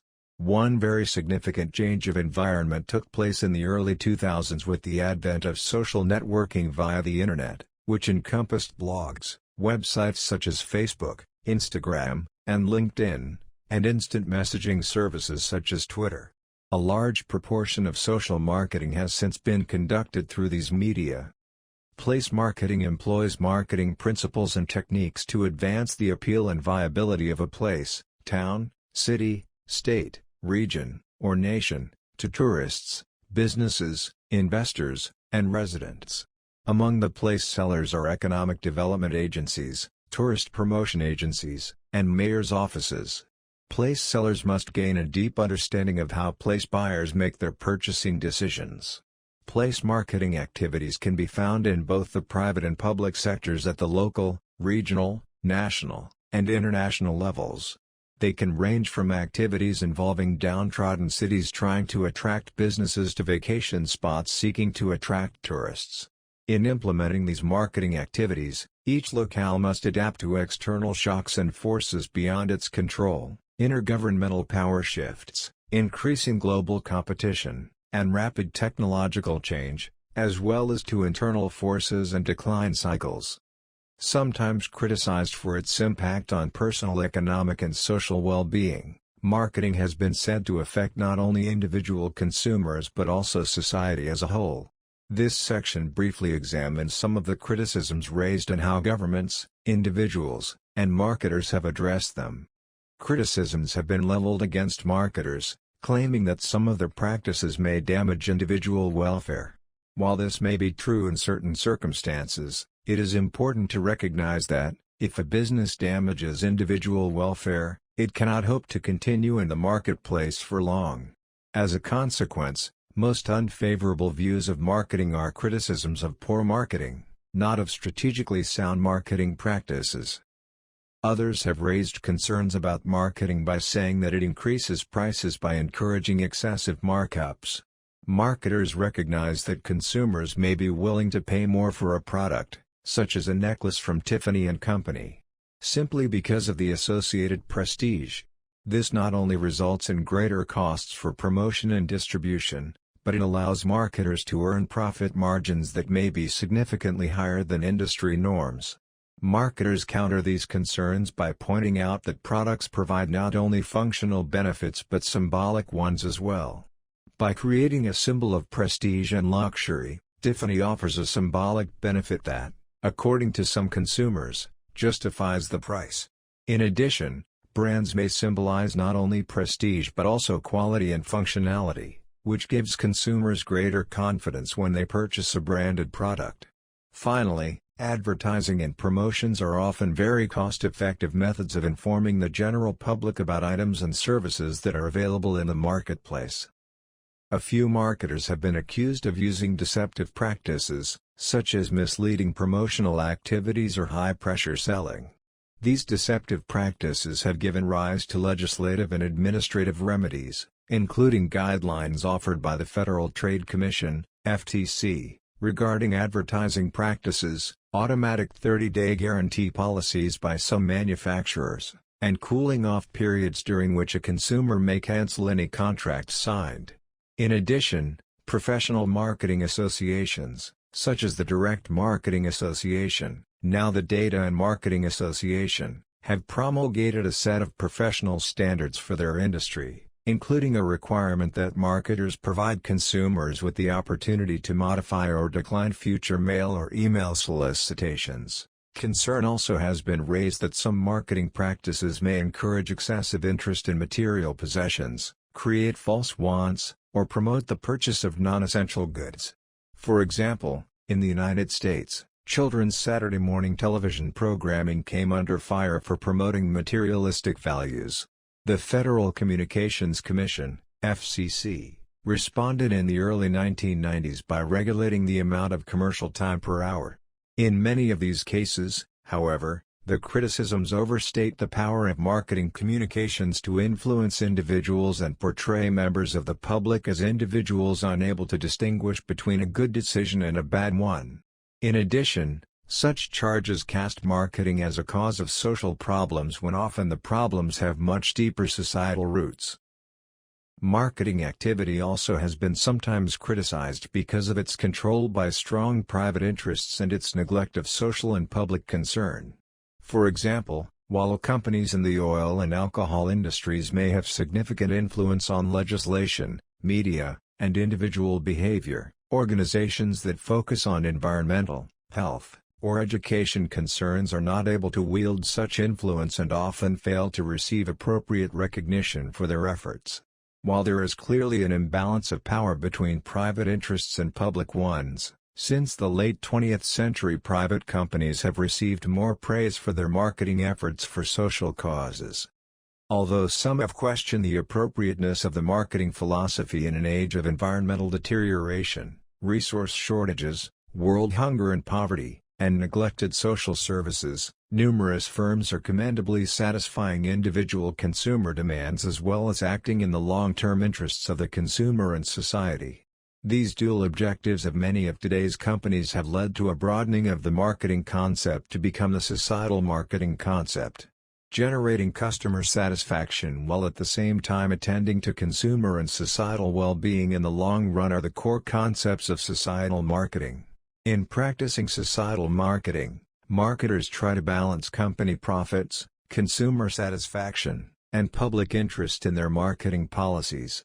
Many companies have achieved success in adopting societal marketing. Two companies that were among the pioneers of societal marketing are the Body Shop International plc, based in England, and Ben & Jerry's Homemade Incorporated, which produces ice cream and is based in the U.S. state of Vermont. Body Shop's cosmetics and personal hygiene products, based on natural ingredients, are sold in recycled packaging.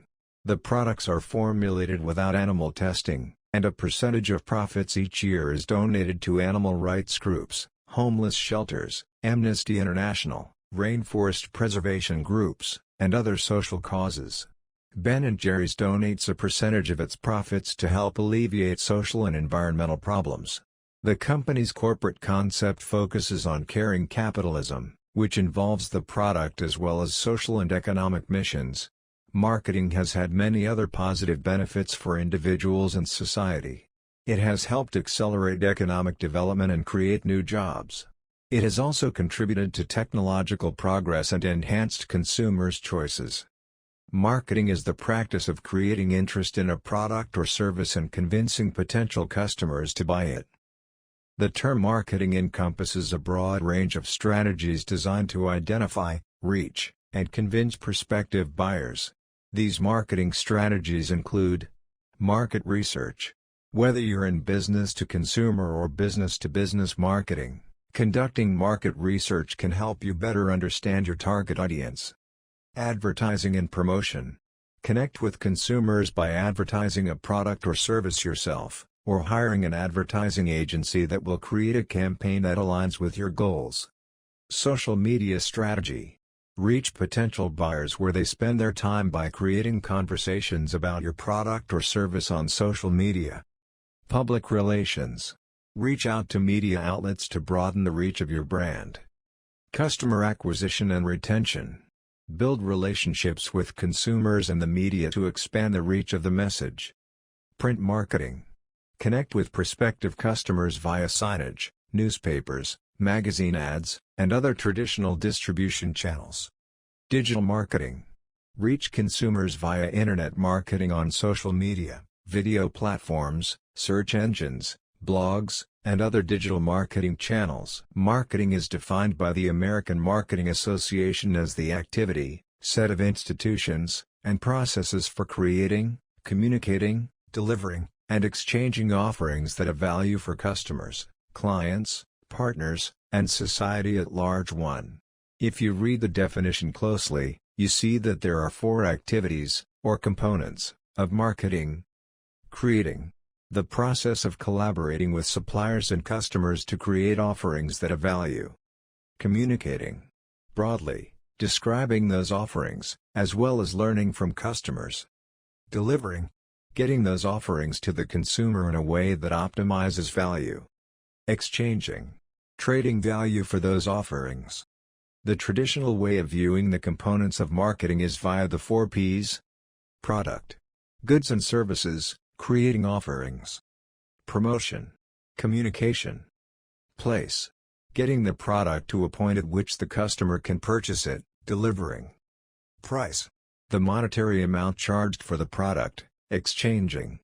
Introduced in the early 1950s, the 4 Ps were called the marketing mix, meaning that a marketing plan is a mix of these 4 components. If the 4 Ps are the same as creating, communicating, delivering, and exchanging, you might be wondering why there was a change. The answer is that they are not exactly the same. Product, price, place, and promotion are nouns. As such, these words fail to capture all the activities of marketing. For example, exchanging requires mechanisms for a transaction, which consist of more than simply a price or place. Exchanging requires, among other things, the transfer of ownership. For example, when you buy a car, you sign documents that transfer the car's title from the seller to you. That's part of the exchange process. Even the term product, which seems pretty obvious, is limited. Does the product include services that come with your new car purchase, such as free maintenance for a certain period of time on some models? Or does the product mean only the car itself? Finally, none of the 4 Ps describes particularly well what marketing people do. However, one of the goals of this book is to focus on exactly what it is that marketing professionals do. Marketing people do not create the offering alone. For example, when the iPad was created, Apple's engineers were also involved in its design. Apple's financial personnel had to review the costs of producing the offering and provide input on how it should be priced. Apple's operations group needed to evaluate the manufacturing requirements the iPad would need. The company's logistics managers had to evaluate the cost and timing of getting the offering to retailers and consumers. Apple's dealers also likely provided input regarding the iPad service policies and warranty structure. Marketing, however, has the biggest responsibility because it is marketing's responsibility to ensure that the new product delivers value. Thank you for watching the video and subscribe the channel.